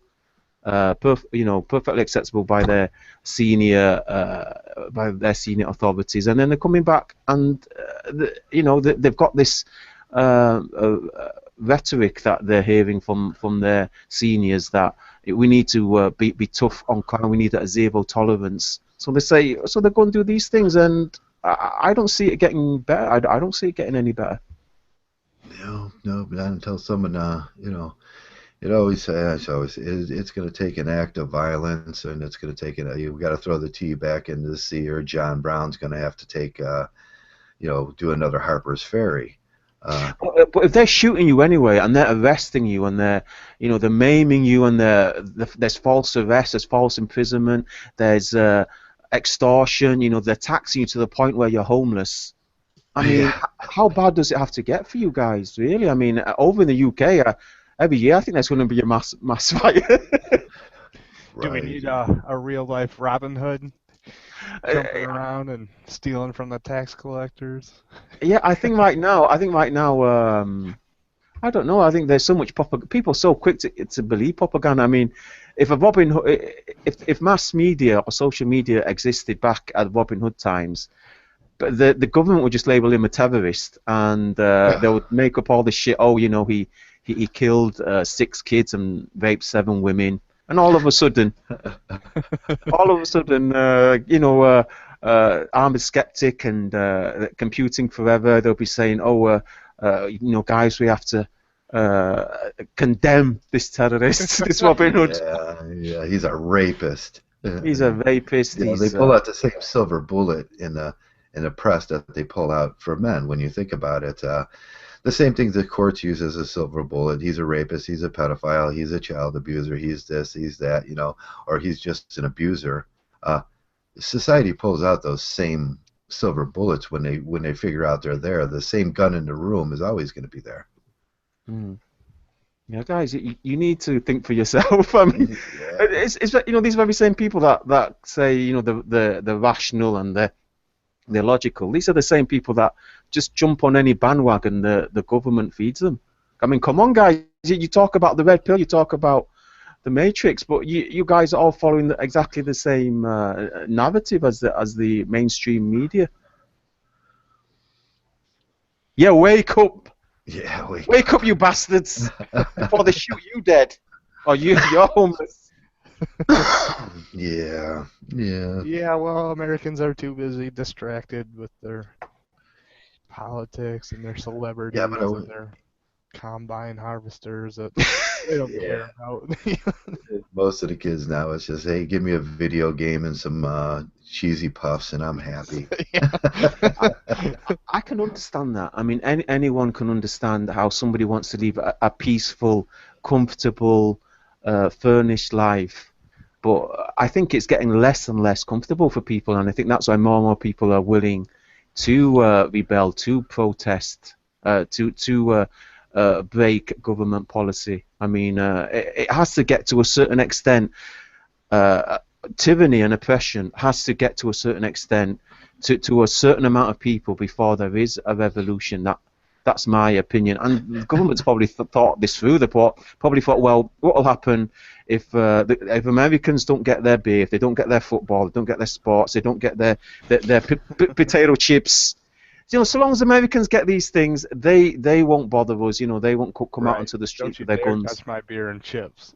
That's right. So they make sure beer's affordable, chips are affordable, and the games affordable. You know, television's affordable. So you call fries chips, you call chips crisps, and you call crisps fries, right? Yeah. I think the first 3 was correct, but yeah, no, we call fries as well. Fries, yeah. They come from French fries, which are the smaller, what we would refer to as the thinner chip. The chip, yeah. Yeah, you know what's gonna send. You know what it's usually the strangest thing in these things when the public busts, but with young people. You know what's going to make this thing bust, how they see this thing, is when Anna Sarkeesian's going to come to your house and take away your video game. That's when we're going to fight. Yeah. No, I'll tell you a sad observation. The government know that if they do if they're going to do something that the people are going to hate, I mean hate in a big way, that they're going to shoot the government for, or a government official for, the government know that if they do it gradually, that the people will accept, or most people will accept it. Now, if you look every year, or even every few months, the government take a little bit away from you, and it's always a little bit more and a little bit more, and it's always something that had they introduced immediately, the people wouldn't have taken it. Yeah. Like I remember, you know, Shining, what's his name, Diana Ross, when she came to the UK. And basically the airport security in Manchester, fondled her tits and stuck their hands all over her ass and stuff, and she slapped the man, which I think rightfully she should have. I mean, anybody touches your ass or puts their hands on your body, rightfully. I mean, when somebody starts putting their hands on you, you've got every right to slap them on the face. Now they've got that now in America. They've got now, they call them pat downs. But if I did that to somebody on the street, I'd get put in prison. Oh, Let's face it. pat-downs? Yeah. If I did that to somebody on the street, anyone, whether it was a woman or man, and especially a little child, I would get put in prison. But now it's routinely expected when you go through the airport that you get a pat down. That is so not right. Now I'm thinking if they introduced that 20 years ago, the people just would not have stood for it. But because every year they were introducing like ID cards and searches and scanners and more and more rhetoric about how there were, there was terrorists and there was a danger. People have accepted it now. Oh yeah, Most yeah. people have accepted it. What you said about they'll come little at a time, but we've seen this before. We've seen this in Nazi Germany, where the famous poet and writer Martin, I don't know how to pronounce his Niemöller, wrote, "First they came for the socialists. First they came, then they came for the trade unionists. Then they came for the Jews, and then they came for me." Mm. It describes they're taking our rights little at a time. They're coming for the socialists. Now they're coming for the trade unionists. Right. It's the Next same it'll with be the internet laws that they were trying to pass a while ago. You remember the SOPA and acts like that. They were trying to police the internet, and they got voted down. But they're still at it. They're still trying to work every angle and avenue at restricting internet activity. Yeah. Yeah, that's what they do. That's how they always do it. Little at a time. Take your rights little at a time. It was 911, and then for some reason we gave up our rights to, our rights to move around and do that, and then travel freely. And then they thought, well, that was good. Now we restrict our people, and how many more? We got this national security running around, frisking you down. Police are shooting people in the streets, and I've been searched. I'm a 50-some-year-old guy driving in my van, and I got pulled over, and the cops, okay, stand there. I got pulled over for a traffic violation, turning right on a red without, just turning right on red was the offense, and he was searching my car, going through my cigarette, looking under the seats, going through my glove box. But that's the thing. They're allowed to do that now because they take it a little at a time. No one's saying no. There's no consequence for doing that. What if I would have shot him? That would have been a consequence for doing that. And I think generally men would have been behind you. Obviously, as soon as the media gets their hand on it, Traversable. He had a suspected terrorist with possible a bomb and some Quran in his glove compartment. He was searching my car for a Quran and a nuclear bomb for a traffic stop. There's been incidences where police have seized money off people for that, and there's like thousands of applications to get their property back. Police have been seizing money up and down the US, but it's illegal to have more than $90,000 or $30,000 in your house anymore. There's something I want to say about the current mindset of men, and probably why nothing has changed for the past, let's face it, about I think 50, 60 years concerning misandry, and I think nothing changes because. There's no revolution because people don't trust each other anymore. I mean, for there to be any type of a successful or any type of a revolution that's going to have any type of a difference, make any type of difference, there needs to be a large group of people that's going to do it. I mean, for example, what happened in Oregon just now, the militia. There was I think there were like 200, wasn't there? About 200 people. They seized this government building, and they didn't do a lot apart from get media attention down there, and probably made Obama think about what to do about what they're called, the Hammonds case. Now imagine if there were 20,000, not 200, but if there was 20,000 there, and they'd seized all of Oregon. They would have had the army out. Now imagine if there was 200,000, and there's 200,000. Certainly in America, there's 200,000 men that want change. 200,000 men and women that want a different government. No doubt there's more. Imagine there was 2 million. Yeah, I'm sure it's way up there, but it's some people just do not display that, and they say, well, we're going to do this non-violently. We're going to do this, by non-violent protest, and that really doesn't work anymore because the government knows that they've seen that before. Once you can do it once, but the next time they'll go, well, let the idiots protest, and we'll just say, hey, good. Shame on me. Yeah, good job. You guys are protesting, and you're doing a good job, but nothing's going to change. Okay, Now, so then the alternative is that we've now just disassociated ourselves with the government, with the system, with the situation as Right. much as we can, and that's Right. where Mgtow comes in. That's where Mgtow comes in. Yeah, that's the thing that we all got to start doing. Well, Stop. I've been researching private islands, so we have that to look forward to. And I do own an acre of land on the moon if anyone's interested.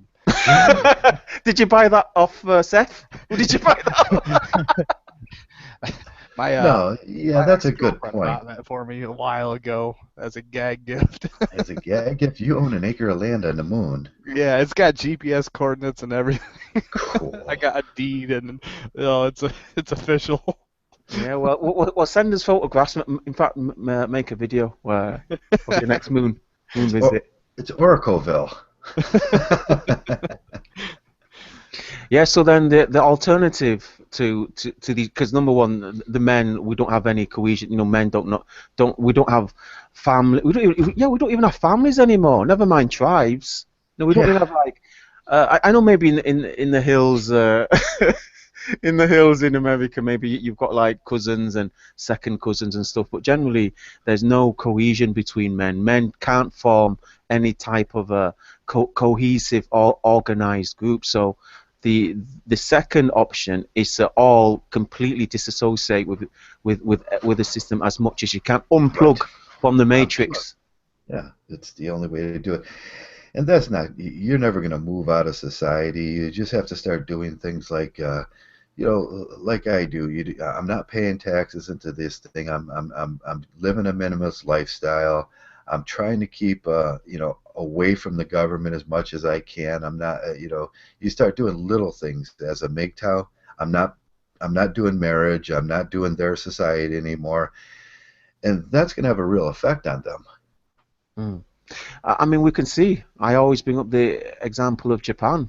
The Japanese government are seriously worried. They've got together a committee to try and address the falling birth rates. I mean, I pulled out the numbers last week, or was it the week before, where Japan's population has fallen 1.1 million in the past 4 or 5 years. Do you think that's it? Just don't get married and starve the divorce court system out? That's one thing we do. Yeah, the more you do, obviously, the more you do, the more change you'll have in your life. But the more people get on board, and the more people, and obviously, I think it will, because I think the situation's intolerable particularly for men, for boys, for children. I think the situation is just absolutely intolerable. Yeah, I do it in everything I do, and if I see a Miller commercial or a Bud Light commercial or something that has one of those gynocentric messages, then I refuse to buy those beers anymore. I buy PBRs now. Talk with your money, guys. Talk with your money. Yeah. For God's sakes, do not buy a Boston Lager, because when Anna Sarkeesian's sitting there with the Boston Lager, drinking it on air, and Boston Lager is funding female projects, don't buy that beer. Oh, I liked Boston Lager. Well, stop. Yeah, drink it. Hey, get a Yingling. It's about the same. I love Yingling, man. A Yingling Dark. Get a Yingling Dark. Black and tan. Yeah, black and tan. Yeah, I love those beers. But them little decisions in your life will start forming, because Yingling doesn't do gynocentrism, and PBR doesn't do gynocentrism. And if they ever decided to, I would just switch to the next one that decided not to. But them are the decisions of life. When you go out and buy your coffee, your meat, your, I don't want to pay taxes on my coffee, so I do it a different way. Oh, look, there's a smart guy. Look, Mgtow Survivalist. He makes his own beer and wine. Smart, Yeah, smart. make your own. Yeah, the biggest thing you can do to take money out of the gynocentric system, because they get 40%. There's 40% up taxes on these things. It's 80% in the UK. 80%, yeah. Make your own. You know how easy it is to make rum, guys? The UK tax 78% on all alcohol and fuel, petrol, I should say. Yeah, there's a guy on YouTube that makes teapot distillers. Matter of fact, I bought one, and I make a bottle of rum on my stove with a teapot distiller, and all I do is I get brown sugar, molasses, and yeast, put it in a jar. 4 or 5 days later, it turns to alcohol. Then I distill it, and there I go. Every time I make a bottle of that, I take between $4 and $6 out of the gynocentric system. Now, if every one of us did that, it's crunch time. They would feel that. Yeah, I mean, people know. Everybody knows something's wrong. It's a very complicated, very gritty situation, but I don't know. You're only limited in what we can do anyway, aren't we? Yeah, you're limited to what you can do in your own personal situation, but still, in your personal situation, you look around, there are things you can do. You don't have to do everything, but just pick one thing. You're like, okay, I'm not gonna drive a car and buy gasoline anymore. I'll take the bus and I'll do that. If that's possible in your life, if you live inside a large city, say, no, I'm not going to pay those road taxes, and I'm not going to pay those insurance taxes, and I'm not going to pay them gasoline taxes. That's one thing you can do. It's from, if you live that kind of, you can make freaking bagels, your own bagels, instead of going to the bagel shop. Yeah, but buy your bread. Buy your bread. Buy your flour, sorry.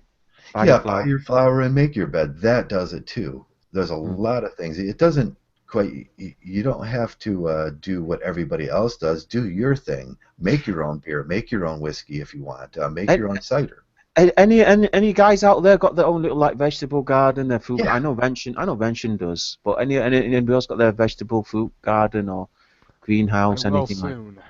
Yeah, I grow a garden every year, and sometimes it's depending where I'm living. This year it'll be a big garden. It's going to take care of most of my needs for the winter. I know potatoes they grow almost anywhere. So you guys want a good a crop to grow? Stick potatoes in the ground. All you have to do is next time you get a potato, instead of eating it, you just dig a hole in the ground and stick it in, and next year it pops up like 16 more little potatoes. Yeah, you wait for the buds to come off there, and then you take the buds, let it grow. Let the potato grow and stick it in the ground.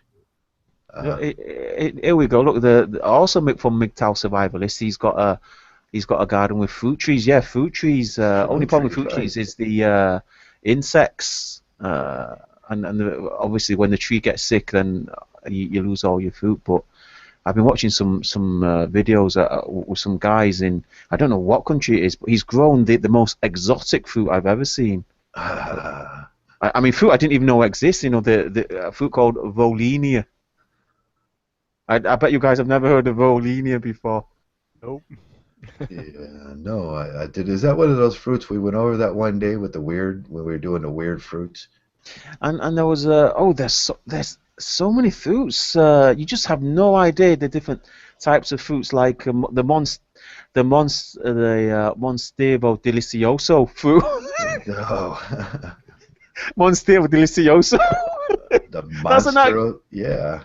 The Monstero Delicioso. It's an actual fruit that looks like a corn. It looks like a corn. And you guys can check it out. Yeah, you can grow that in cold weather too, can't you? In cold weather climates. Yeah. Oh yeah, blueberries are very nice. Blueberries are really so good for your brain too. as a male, you might want to start introducing a quarter cup of blueberries, a couple pieces of chocolate, a few almonds into your diet. Uh, a couple times a week, especially blueberries, because if we learned anything from the Human Genome Project, is that these things help out with Alzheimer's when you get old. And if you start doing that process now when you're younger, you will not get Alzheimer's when you're old. A glass of wine, couple pieces of chocolate, small, or some of that chocolate powder, blueberries, and what else was the other thing? Well, Vention pulls up his blackberries, but blackberries are one of the few things that will grow in the UK. Blackberries. Blackberries, yeah, the UK blackberries. I have to say, that's one thing the UK has. It has the best blackberries in the world. I mean, I've tried. They import them from Spain. I had some imported from Brazil, from like 16,000 miles away. They imported blackberries, and they weren't as good as the UK. And yeah, you got to prune those things back correctly too, and because they take a lot of room, don't they? If you know, I mean, they cling around the fence. So Yeah. if you just make sure you, like you say, prune it well. But hot ice has also brought up the issue of having little animals as well. I think that's a great idea. I mean, chickens are very easy to keep, guys. A little chicken pen, just a few yards, 10, 20 yards of area, just like put fence that off, put some chickens and feed them seeds, grow some wheat maybe. Chickens can peck on that. You got to get something to protect them. Have a dog or something around too. I told you the story about chickens around here. The animals come and they try to kill them. But you're allowed in in my state, and you're allowed to have up to 8 chickens. Used to be you weren't allowed to do that, but now you can. If you have a garage or an old outbuilding, that's a perfect place. You can do that. Hot Ice mentions goji berries. I don't know goji berries. What are goji berries? Goji berries are awesome, and the brain and the body as well. Yeah, Chinese berries. They're a Chinese berry that looks like a red raisin. Oh right, yeah. It sort of looks like dried.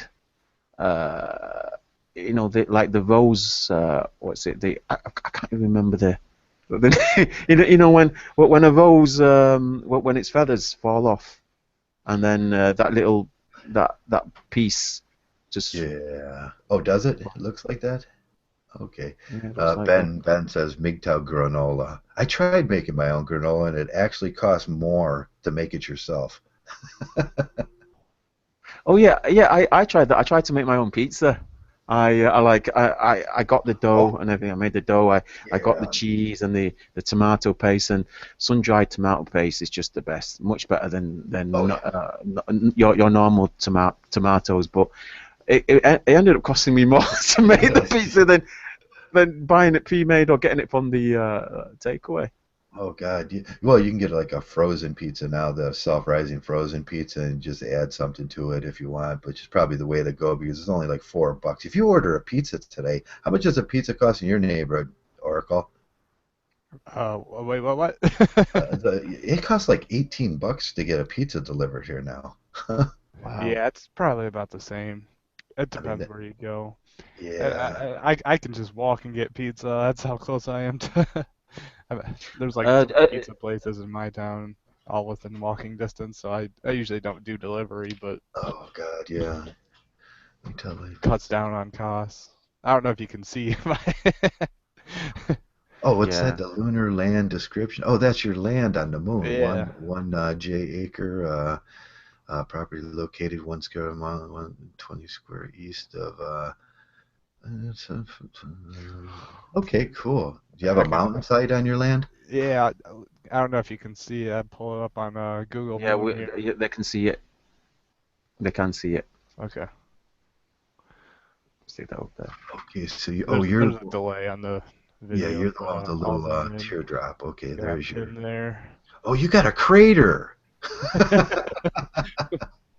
Well, you're gonna have to invite us up. You're gonna have to invite some of the guys up. I know James Denton will be up for it. Go up to the moon. So we got an acre there. If we could, Yeah. if Mgtow buys all the property around that, we can make that Mgtowville, but we're going to have to figure out how to get shit up there. Well, we've got. Dr. Leonard McCoy, get on it. Get on it, McCoy. Men are supposed to be engineers. We're supposed to be smart. Surely we can figure out something as small as going to the moon. Come on, Mgtow, surely. Well, we got the there's small my problem of... crater. Yeah, I don't know if you guys have checked out Google Moon at all, but you can see the Apollo missions and. Okay. Oh, you're not too far away from the Apollo mission. Failed. Okay, so it's $18. Okay, Swine Dog and Warhorse is saying $18 for pizza delivery. Is that just one? Yeah, that's like a regular large pizza with like 2 items on it. 12-inch, 9-inch. Yeah, that's like a 12. It's like, I don't know, it's a 14-inch pizza, regular large, I keep forgetting how big the sizes are over in the US. Yeah, that's a regular 36-inch pizza. I remember I told you guys I've been to New York, I've been to Houston. Yeah, everything is big. Your chips, your chocolate, everything's in like huge portions, and your burgers and your pizzas everything's huge. And I'll just and then obviously if you're visiting the UK, you know exactly what I mean. But for us, like a 9-inch is a big pizza. 9-inch, yeah. Yeah, look at 9 inches of big pizza.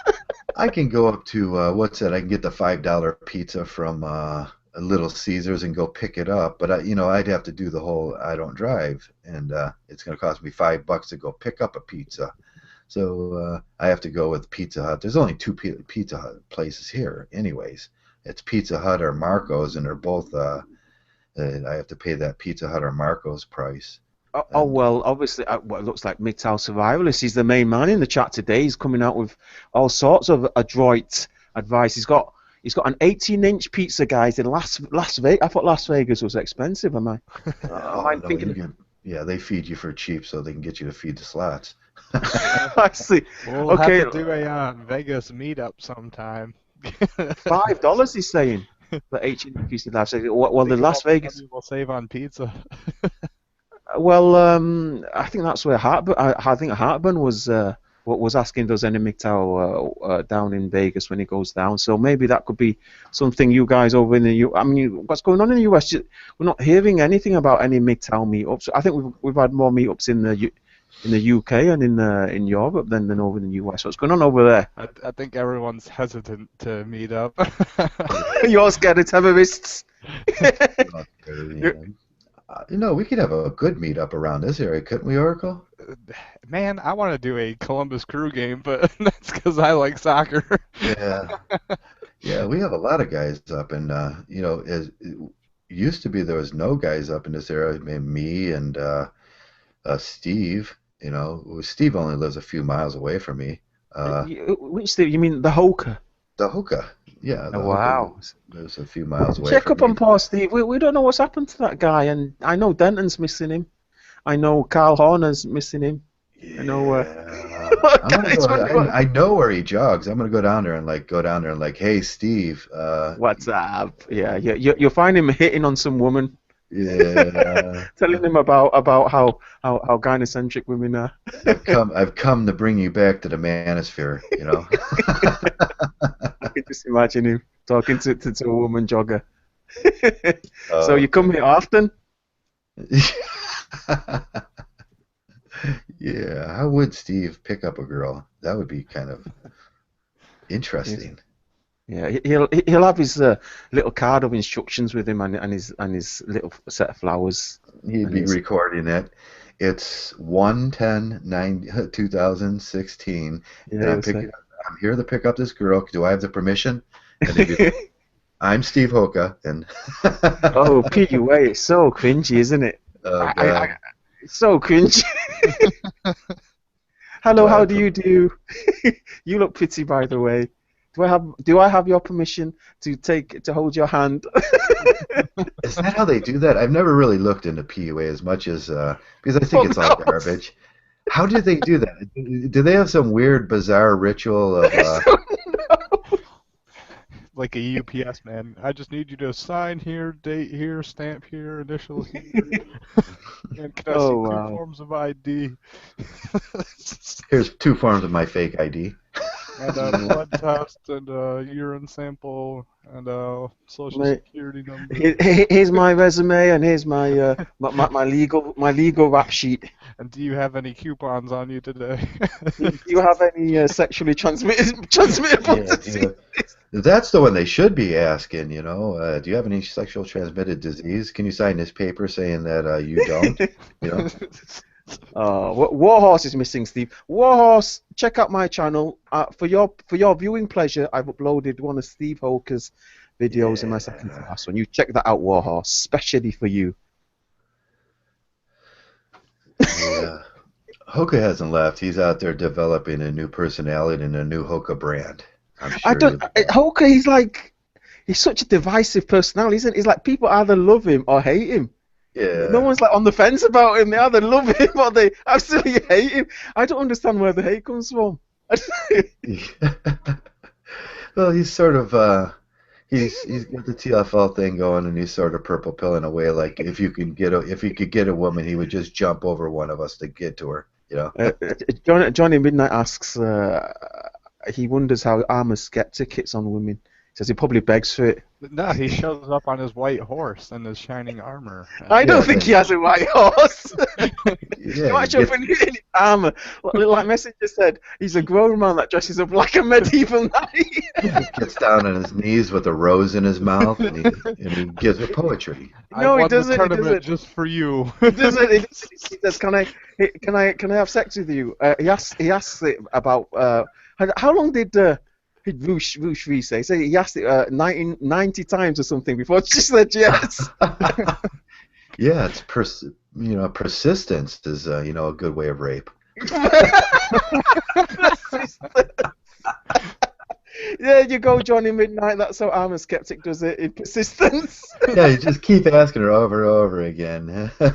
Until I'll she tell gives you how in. he doesn't do it. He doesn't show up at the bar with a deed that says, "Hey, I own an acre of land on the moon."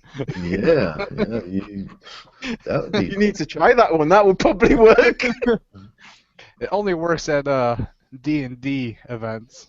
D&D events. You mean Dungeons and Dragons? Right, yeah. Yeah, Star Trek, Trekkie events, yeah. Oh, Swine Dog says Hulk annoys the hell out of him, but he can't help liking the guy. I know exactly what you mean, Swine Dog. How can you not like the Hoka? I know exactly what Swine Dog means by that. Yeah. All right, enough now. We have to be serious. Serious. Okay, take a breath. So, what is going on in movies this week? Oh, I didn't see any movies. You didn't this see week. any movies? No. I, last one I watched was that. This is the end. This is the end. Okay, I ordered last night. As a matter of fact, I ordered The Forsaken with the Sutherlands in it, Kiefer Sutherland and Donald Sutherland. The Forsaken is that Yeah. is that the Western? It's a Western, Forsaken, with Kiefer Sutherland, and he plays a bad guy. It's your traditional Western, not spaghetti Western movie, but it's a traditional Western, American Western movie where he's the bad guy and he's the good guy, and he's going through some doubt about his life of killing, and then at the end everything works out where he can become the killer, and Oh, the remaking Ben-Hur. Are they remaking Ben-Hur? Oh, they've done it. They're just about to release it now. Oh, that's without Charlton Heston. Okay, it stars Jack Houston. Don't know who that is. Haluk Bilginer. Never heard of that. Nazanin. Oh, it must be like a foreign film then or something. Are they gonna have like a mangina-filled Ben-Hur, where all the guys have manginas, and then when Ben-Hur is what is that? Is a woman.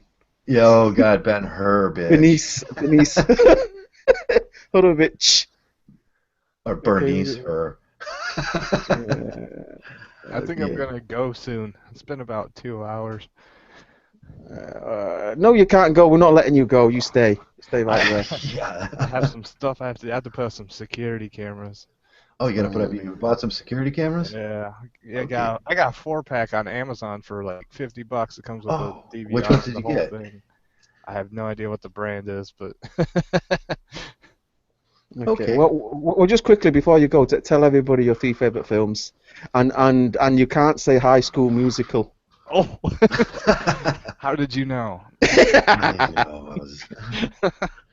No, I think if I had to pick 3, it would be Monty Python, the Holy Grail, Ah, look at it. He knows. He knows. I like Monty Fight Python in Club, and the Fight Club. Boondock Yeah. Saints. So, Boondock Saints. Did you say? yeah, Wow, look at that. Well, the funny thing, Marcus said Monty Python's Holy Grail. It must be a theme running through Mgtow, Monty Python.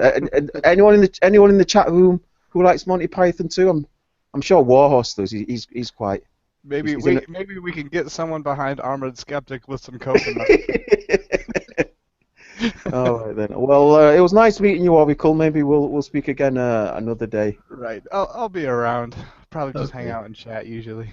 Okay. Cool. Yep, I'll see you guys later. You guys These take guys. care. Okay. So I watched a really horrible movie last night too. Which It was a cartoon, and I can hardly remember. It was made by Matt Swanson. It was he goes to hell, and it was just a really horrible little. And they use gay humor jokes through the whole thing, and it was horrible. It just came out. It was an R-rated cartoonish sort of thing, sort of like I wouldn't even begin to tell you what it was about, and but it was horrible. Yeah, I turned it off after about 30 minutes. Warhorse is rating Easy Rider. Easy Rider is up there. Easy Rider with okay, that's always a good one. Have you seen that film? I've not seen that film. Oh God, I seen it when I was a kid. It was a cult classic, and it's still a cult classic. Easy Rider with is that with Jack Nicholson and I don't know. I've not seen it. I need to have a look at that later on. But yeah, Swine Dog is a Python fan. Yes. Yeah. So is Survivalist. I love that. That Cyborg is a Python fan. Eric, obviously, Eric the Norwegian. Probably his favorite Python would probably be Eric Idle. Am I right? Wingard? Am I right? Yes, thank you. So it's Brazil's Monty Python. Is that Oh, Brazil, that film. Yeah. Oh, guys, if you're a fan of Monty Python, check out. I'm trying to remember. I'm terrible with names. But yeah, one of the first film or one of the first productions after Monty Python was a film called Brazil. Yeah, that's got Sean Connery in it too. Yeah. He used quite a lot of famous actors. I'm trying to remember. I actually love that guy. Big fan of that guy. With Dennis Hopper. Just a quick one. Let's have a look. Yeah, Terry Gilliam. That's it. Terry Gilliam, right? Yeah, not to be confused with Terry Jones. Yeah. Now Brazil was my actual introduction to Monty Python. Once you get by Brazil, and then you start looking at that kind of humor. And Benny Hill was always around when I was younger. When I was a child, I liked Benny Hill. Now, if I watch Benny Hill, I wouldn't like it at all. It's just, I don't think I like it. It's shoe on head cringeworthy humor, isn't it? Yeah, it's very cheesy. Very cheesy. Very cheesy. Yeah. Yeah. I tell you what I have been watching this week. I got hold of the entire series of Star Trek: The Next Generation. I've been watching that. Okay.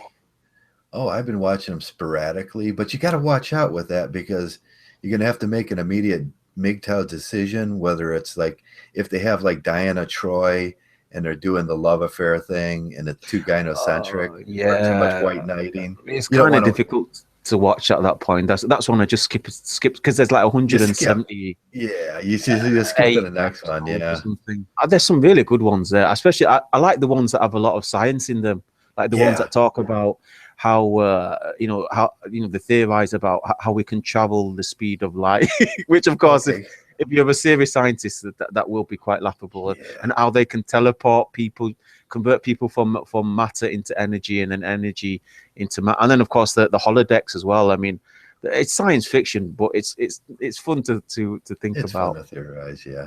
So a general rule is if any episode that Diana Troy's mother shows up, you X out. Yeah, skip Diana Troy's mother. She's Gene Roddenberry's actual wife. Or if Whoopi Goldberg takes the main center stage on it, you just exit out. Whoopi's Goldberg. She was a terrible idea. Whose idea was Whoopi Goldberg? Well, she is an alien, isn't she? She was a bad idea to get on, but some great stories in there, especially the ones where discuss about ethics and social commentary, because that's, I mean, Gene Roddenberry, he said in an interview that he used the original Star Trek series as a social commentary, on some of the current problems that America had, and obviously one of the things was racism, and obviously they had the first interracial kiss on Star Trek, the original series. Oh yeah, that was Kirk and Kirk and Kirk and Uhura. Uhura? Yeah. Uhura. Uhura. You can use that, guys, if you like. You can have that. Every white nationalist just went up in arms when they seen that, didn't they? I know. It was such a... I mean, it's sad to think that America was in that state. I mean, it wasn't so long ago that black people weren't allowed to sit on the same bench as white people. And I think the ultimate ones were with the Green Girls, when the scene opens up with Kirk putting on his boot and exiting. Kirk just scored with the Green Girl. I know, you thought, well, that's what I'm going to do when I travel space. Scored with the Green Girls.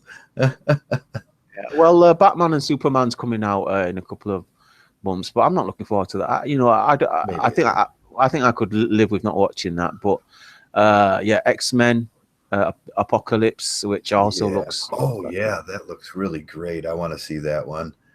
And I think they're not going to be able to pull that one off. I mean, how they're going to manage, making this huge creature, this huge overlord that's come on, let's face it, he's like 100 feet. He's literally 100 feet tall, and they're going to have to reduce his size. They're going to have to give a backstory where he can shrink down to normal size.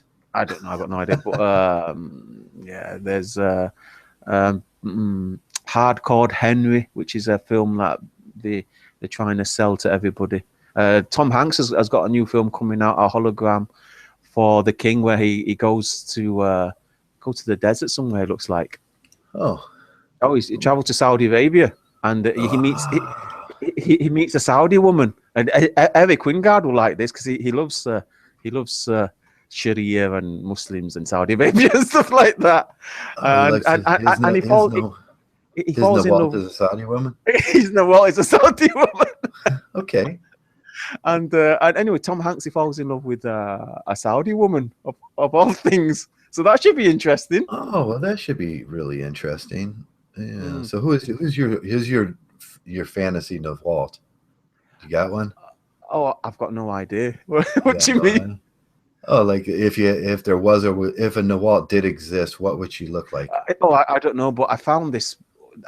I believe I have found the worst video ever made, and it's called Unicorn Island. And it's got I've seen that. That was so horrible. This Sikh woman or Hindu woman, and she's like doing Bollywood, dressed in a unicorn outfit in the shape of some pajamas, and she's got this this brown bearded guy behind her, and they're dancing Bollywood, and it makes what's her name? Something Black.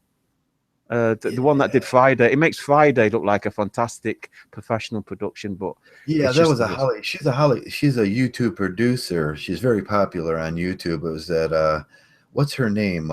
Superwoman. Superwoman. Yeah. It just goes to show you, this woman, she dances around in a pajamas with basically a unicorn outfit. I was thinking, first thing I thought is like, you idiots spent how much money on those unicorn outfits? Like, what a bunch of dorks.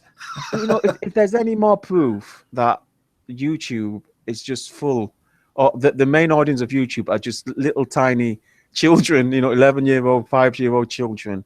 Just look at this woman. She's got 8 million subscribers. Well, you know, she gets all that because women are retarded and they go listen to that stuff. They're like children and they go watch this retarded girl Superman does nothing, because I put one of her videos up too when she was talking and she sounded like a retard. She sounds exactly like someone that has mental problems. But that's your typical woman. What was the last time you had a decent conversation with a woman? She's got 8.2 million subscribers. 8.2 million. 8.2. In fact, the end number, you know, the number we haven't even mentioned of the subscribers are more subscribers than me, you, and Messenger combined. Oh yeah. She's got 8.2 million, 9,294 subscribers. That unicorn video has got 1.5 million views, and it's got 108,217 thumbs up. Oh my God. Well, we got to get a plug at this point because Howard Dare's in the room and he's plugging his super alpha male werewolf types. And is that going to be, hey, Howard, is that going to be are you working on the animation and stuff? Is that you going to do like a Mgtow thing with that? Okay, what's going on? Is that like, why the werewolves? Yeah, he explained that in his last video why werewolves into super alpha male werewolf was the archetype that Mgtow should take. I don't know about werewolves because I'm not a particularly hairy person. I don't have much. I could do that werewolf thing. I look like what's that? The Amazing Atheist. Sometimes, you know, it's like, yeah, the Amazing Atheist looks like I've always called him the blonde werewolf. He looks like Teen Wolf's uncle, but I'm looking at ours. But the difference between me and him is he's 5'1" and I'm over 6 feet tall. Is he 5'1"? Is he really 5'1"? No, I don't think he's a very big man. He's Okay. He's very effeminate looking too. He's got mushy characteristics. He's very effeminate talking as well. He's effeminate. And he's what Messenger would call a pussy clat. He's a pussycat. My arm is bigger. My arm is bigger than his whole body, and has more definition and character. Your pizza is bigger than his whole body. My pizza is bigger than his whole body. What I'm going to eat today? I'm looking at Howard Dare's channel, and he's got super alpha male werewolf. So I'll have to watch it later. I've got vampire fiction. What is he going to do? That's what I want to know. Is he going to make it into a? Is he going to do anime with it, or make it into a character, and Mgtow becomes like a werewolf in the future? And if he wants me to do any anime and he sends me the character, I can make it move around for him if he wants. I wonder if Howard Dare made that little CGI avatar he's got there. Oh, that's what he told us when last time we was on with that's that. Oh God, what's it called? The beauty. The women take their and they put it on and they can fix themselves up. I can't agree with Eric there. Eric's being racist. I can't condone Eric's language there. Shining all packies are hairy. Oh, don't read that out. you'll get us in trouble. Oh, I don't. Oh, packies are hairy. Okay. I don't agree with that, guys. Eric's got nothing to do with me. If you want to talk Eric, you go ahead. He's Norwegian, I think. He's in Norway somewhere. Oh, yeah. That's because all Norwegians have blonde hair. Yeah, they don't like people of dark. Yeah, alpacas. I'm not going to go down that road with you should see me.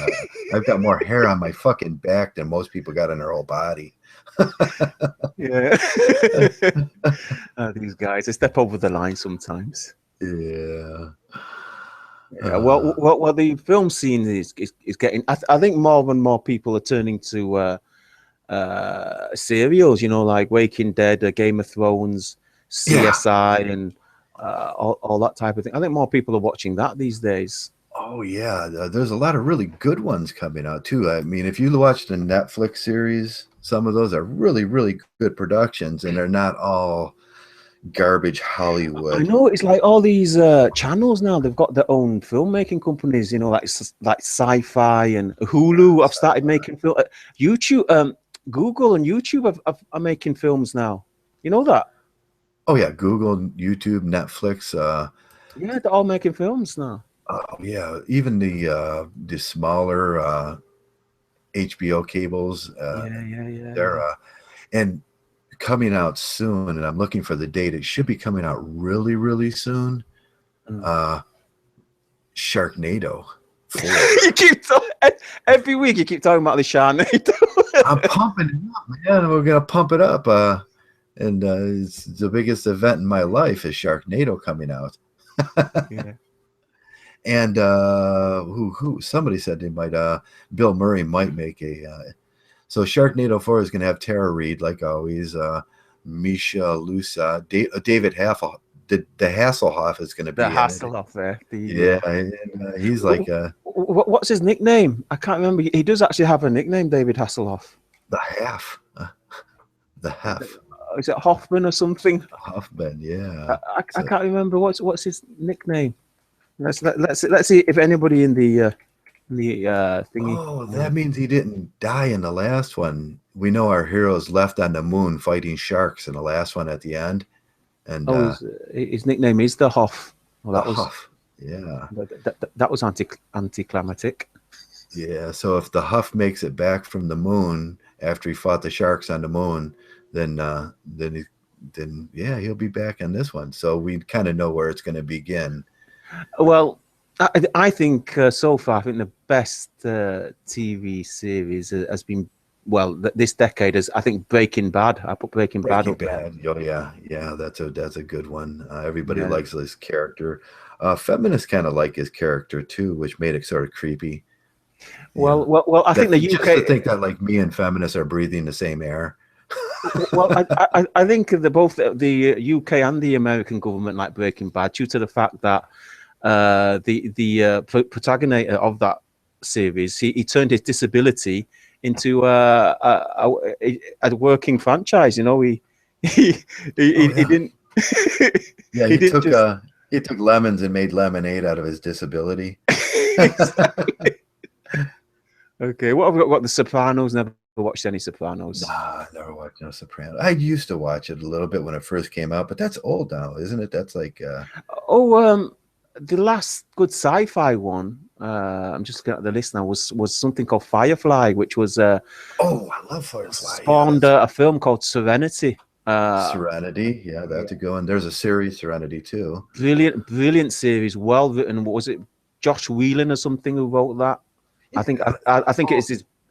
That's got the guy in it. Yeah, that's got the guy in it that Sargon did the interview with. Nathan Fillion. No, one of the other ones. Not. Oh God, who was it? One of the brothers. Was it Serenity? Yeah. Alan. Well, let's see who's in there. Alan Tudyk. There's. Oh man, I don't know any of these guys. James Contner. No. Michael Grossman. Nope. I don't know. Fuck knows. Fuck knows. Yeah. Yeah. The guy that Sargon did. He did one of the Serenity, or maybe it was the other one, the first one that you said. Firefly. Yeah. Well, Firefly and Serenity are the same from the same universe, but I liked how Josh Whedon. I presume that he wrote it all. But he like designed this entire culture. I mean, it's very difficult to like invent a whole culture. It's like the language that they used, their sort of their entertainment, their jokes, their interaction between each other. It was like really, really well thought out, really, really well written. And I think the characters were so rich as well. They were believable, which is something you can't say about any of the TV characters these days. But I think it was just so well written. It just goes to show you what a creative mind, the difference a creative mind can do when it comes to something like that. Yeah, there's a couple of new ones out too that have that new. They just came out this year with the new sci-fi look in that same kind of direction, but I can't remember the name of them. They're playing now, and Oh, you'll have to try and find that name out. But yeah, the Ben has just mentioned Kung Fury. Any guys out there? Kung Fury is the greatest movie ever made. That half hour is the cartoon half hour with the guy that he's the police. Now look, there's an excellent example of how films these days can make money. See that film. It doesn't matter how many people pirate it. The fact is, the way they funded it was brilliant. You know, they said, "Look, here's a trailer. If you want us to make this film, then please donate. When we get a certain amount, then we'll make the film." And any further donations after that, we'll gladly accept. So it was completely fan funded, and it was hilarious, just hilarious. He picks up his Ferrari and throws it at the bad guys. Yeah, he kills Hitler, and he battles he goes to Battles Norway and dinosaurs. meets Odin, and then Odin and him fight. It's like great stuff. That's a great one. That leads directly into one of those other ones that there's a whole genre of that now, isn't there? What you mean? Fan made films? What do you mean? That type style that isn't like a new genre. Oh, like what? Like cheesy Yeah. 80s throwback. Yeah, that let me type this in and see what that genre is. You can get they put it in genre on Netflix. So if you watch Kung Fury, you're going to get a whole line of shows of stuff like that. Okay, I'm just looking at the list of the top rated TV shows in the West, and right at number one is Band of Brothers, which I've never seen. So Band of Brothers. I need to get hold of that one. Band of Brothers. Oh, it's a war. Yeah. A war series, is it? Yeah, that's a war series. Now I watched that. That was really good when it first came out, and the second one is Planet Earth. I don't know if you know. I'm pretty sure that a lot of Mgtow men are into nature documentaries. I mean, some of the things that you'll never ever see in your life. You know, the BBC, they'll go over to the Kalahari Desert, and they'll film an underground oasis. You know, there's like a lake 3 mile wide beneath the Kalahari Desert. It's amazing. And then of course the the plains, the ice, you know, how people live in the North Pole, the Inuit, obviously the people hunting. One of my favorite scenes was I think it was in I can't remember which country it was, but these 3 guys they go hunting for bats. They go hunting for bats, and what they do is they chop down an area of trees and they set up a giant net. And then the bats will fly through the giant net, and they'll catch these bats. They're catching fruit bats, which apparently are the biggest bats in the world, and they're about the size of dogs. What do they do with them? Oh, they eat them. They're edible? Yeah. Oh, cool. Fruit bats are edible. I didn't know that. Yeah, well, they're fruit fed, so. Yeah. But I saw them eating them, and they were chomping them down. They were like eating them like they were like potato chips. Sounds good. Yeah, there's a real problem with fruit bats in some areas, because if you're trying to grow fruit, especially, you know, what's that? You know, some of the southern areas, if you got fruit bats, they're just going to eat. You know, you got to kill them. Eating them is the best way to get rid of them. I think areas of America still have swarms of fruit bats. I think so. Yeah, I was thinking about where I read a story, and it's a southern across from the other side of Brazil. One of the countries down there have a real huge problem with fruit bats. Yeah. Let me just have a quick look. I know parts of America still have locust problems as well. Oh, yeah, we pretty much we don't have like the huge in the early 20s and 30s. We had huge locust swarms, but then they poisoned them, and they poisoned us too while they were doing it. Yeah. Everybody's a winner. Yeah, everybody's a winner on that one, except for all the little retarded kids that were running around after they got poisoned. Yeah, well, they did that. You can't have an omelette without breaking some eggs. I didn't mean that, by the way, guys. Yeah, that's okay. Well, we had that in this area, and we call the products of that Slovenians, and Slovenians they got poisoned by the methylparaffins, and they were using to kill bugs and stuff like that. I think it's methylparaffins, and it leached into the drinking water, and they look rather autistic. So there was a large area of kids around here that, and well, they've grown up now. They're usually slightly younger than me, and you can tell their facial characteristics, and so everybody knows one of them when they see one. But the government took no responsibility for that. Well, go on. Sorry. The mega fruit bat is that what we're looking at? It's supposed to be the biggest bat in the world, but I've seen a couple. It's creepy looking. It look the spectacular flying fox. It looks like a vampire. Yeah, they call it the flying fox in America. But I've seen a couple of documentaries where guys have been eating them, and they just chomp that little fella down. And I mean, they boil them in a little bit boil them. Yeah, they boil them, and then he's like chomping down on its skull and eating its like leathery wings. Ooh. And he's like just like chomping it down like it's a piece of chicken. But yeah, if you look at its head, it has a head that looks like a dog. It's got a little dog's head. Yeah, it looks like I'm looking at it. Do you want to put that up? Yeah. Well, yeah. We both got controls, haven't we? I'll let you put it up. Okay, I'll put that up, and let me get back, and then I'll show that. Oh, click back in. I'm out browsing while we're doing this. Screen share. Yeah, you do it then. There we go. Share. There it is. Ooh, now they have them inside of a cage where they, can you see it? Yeah. Yeah, that's the fruit. It looks like a little dog, like you got a pet on. Let's see its head. Have you got pictures of its head? Oh no, I can go get pictures. Nice. Okay, I'll put it up then. I'll do it. Yeah. Where's the screen share? Is it?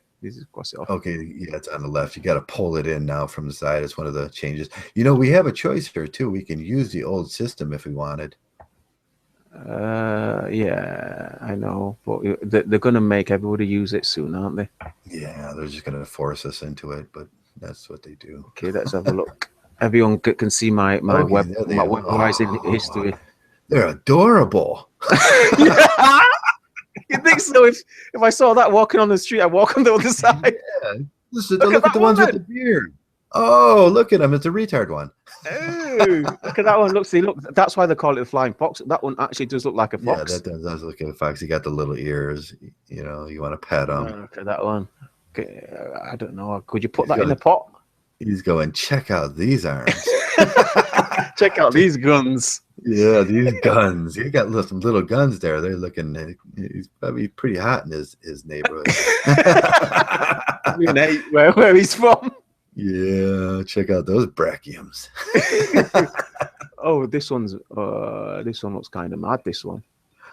That's a Jamaican fruit bat, is it? Oh, that's a Jamaican fruit bat. Okay. Let's have a close look at that fella. Oh, that's interesting. He's got a. Oh, that one doesn't look like a dog or a frog. Dissimilar nose. Oh, that one's out of a horror film. Is that one? Yeah, that looks like an alien one. But the other ones are kind of adorable. Okay, here's one that looks got red hair. This one, that's an Irish. He's Irish. Irish. Scottish. It's a Scottish fruit bat.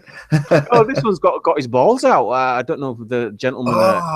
He got huge. couple of cherries there for his balls. That one. that one's going to please the ladies, isn't he? Yeah, he's a lady pleaser. Look at him. He's a handsome man. Look at this fella. Yeah, there's all different kinds of them, aren't there? All different What's kinds. What's the correct name for these things? Shall we have a quick look? It'll have some Roman name, won't it? Oh yeah, it'll have some. They're called Roman Latin name. Cricoptera, or they're Ptera rapidia. Oh, they've got all sorts of. Megacheiroptera. Megachiroptera. They've got all types of names. Apparently, there's fruit bats all over the world. Different kinds, yes. So they developed differently wherever they go.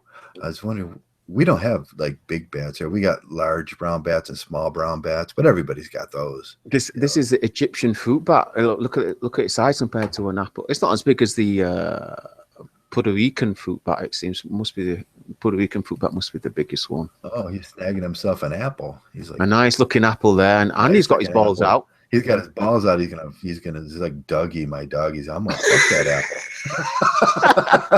apple. He's gonna stick his penis in it, and then he's gonna eat it. So he's a level 1 Mgtow bat.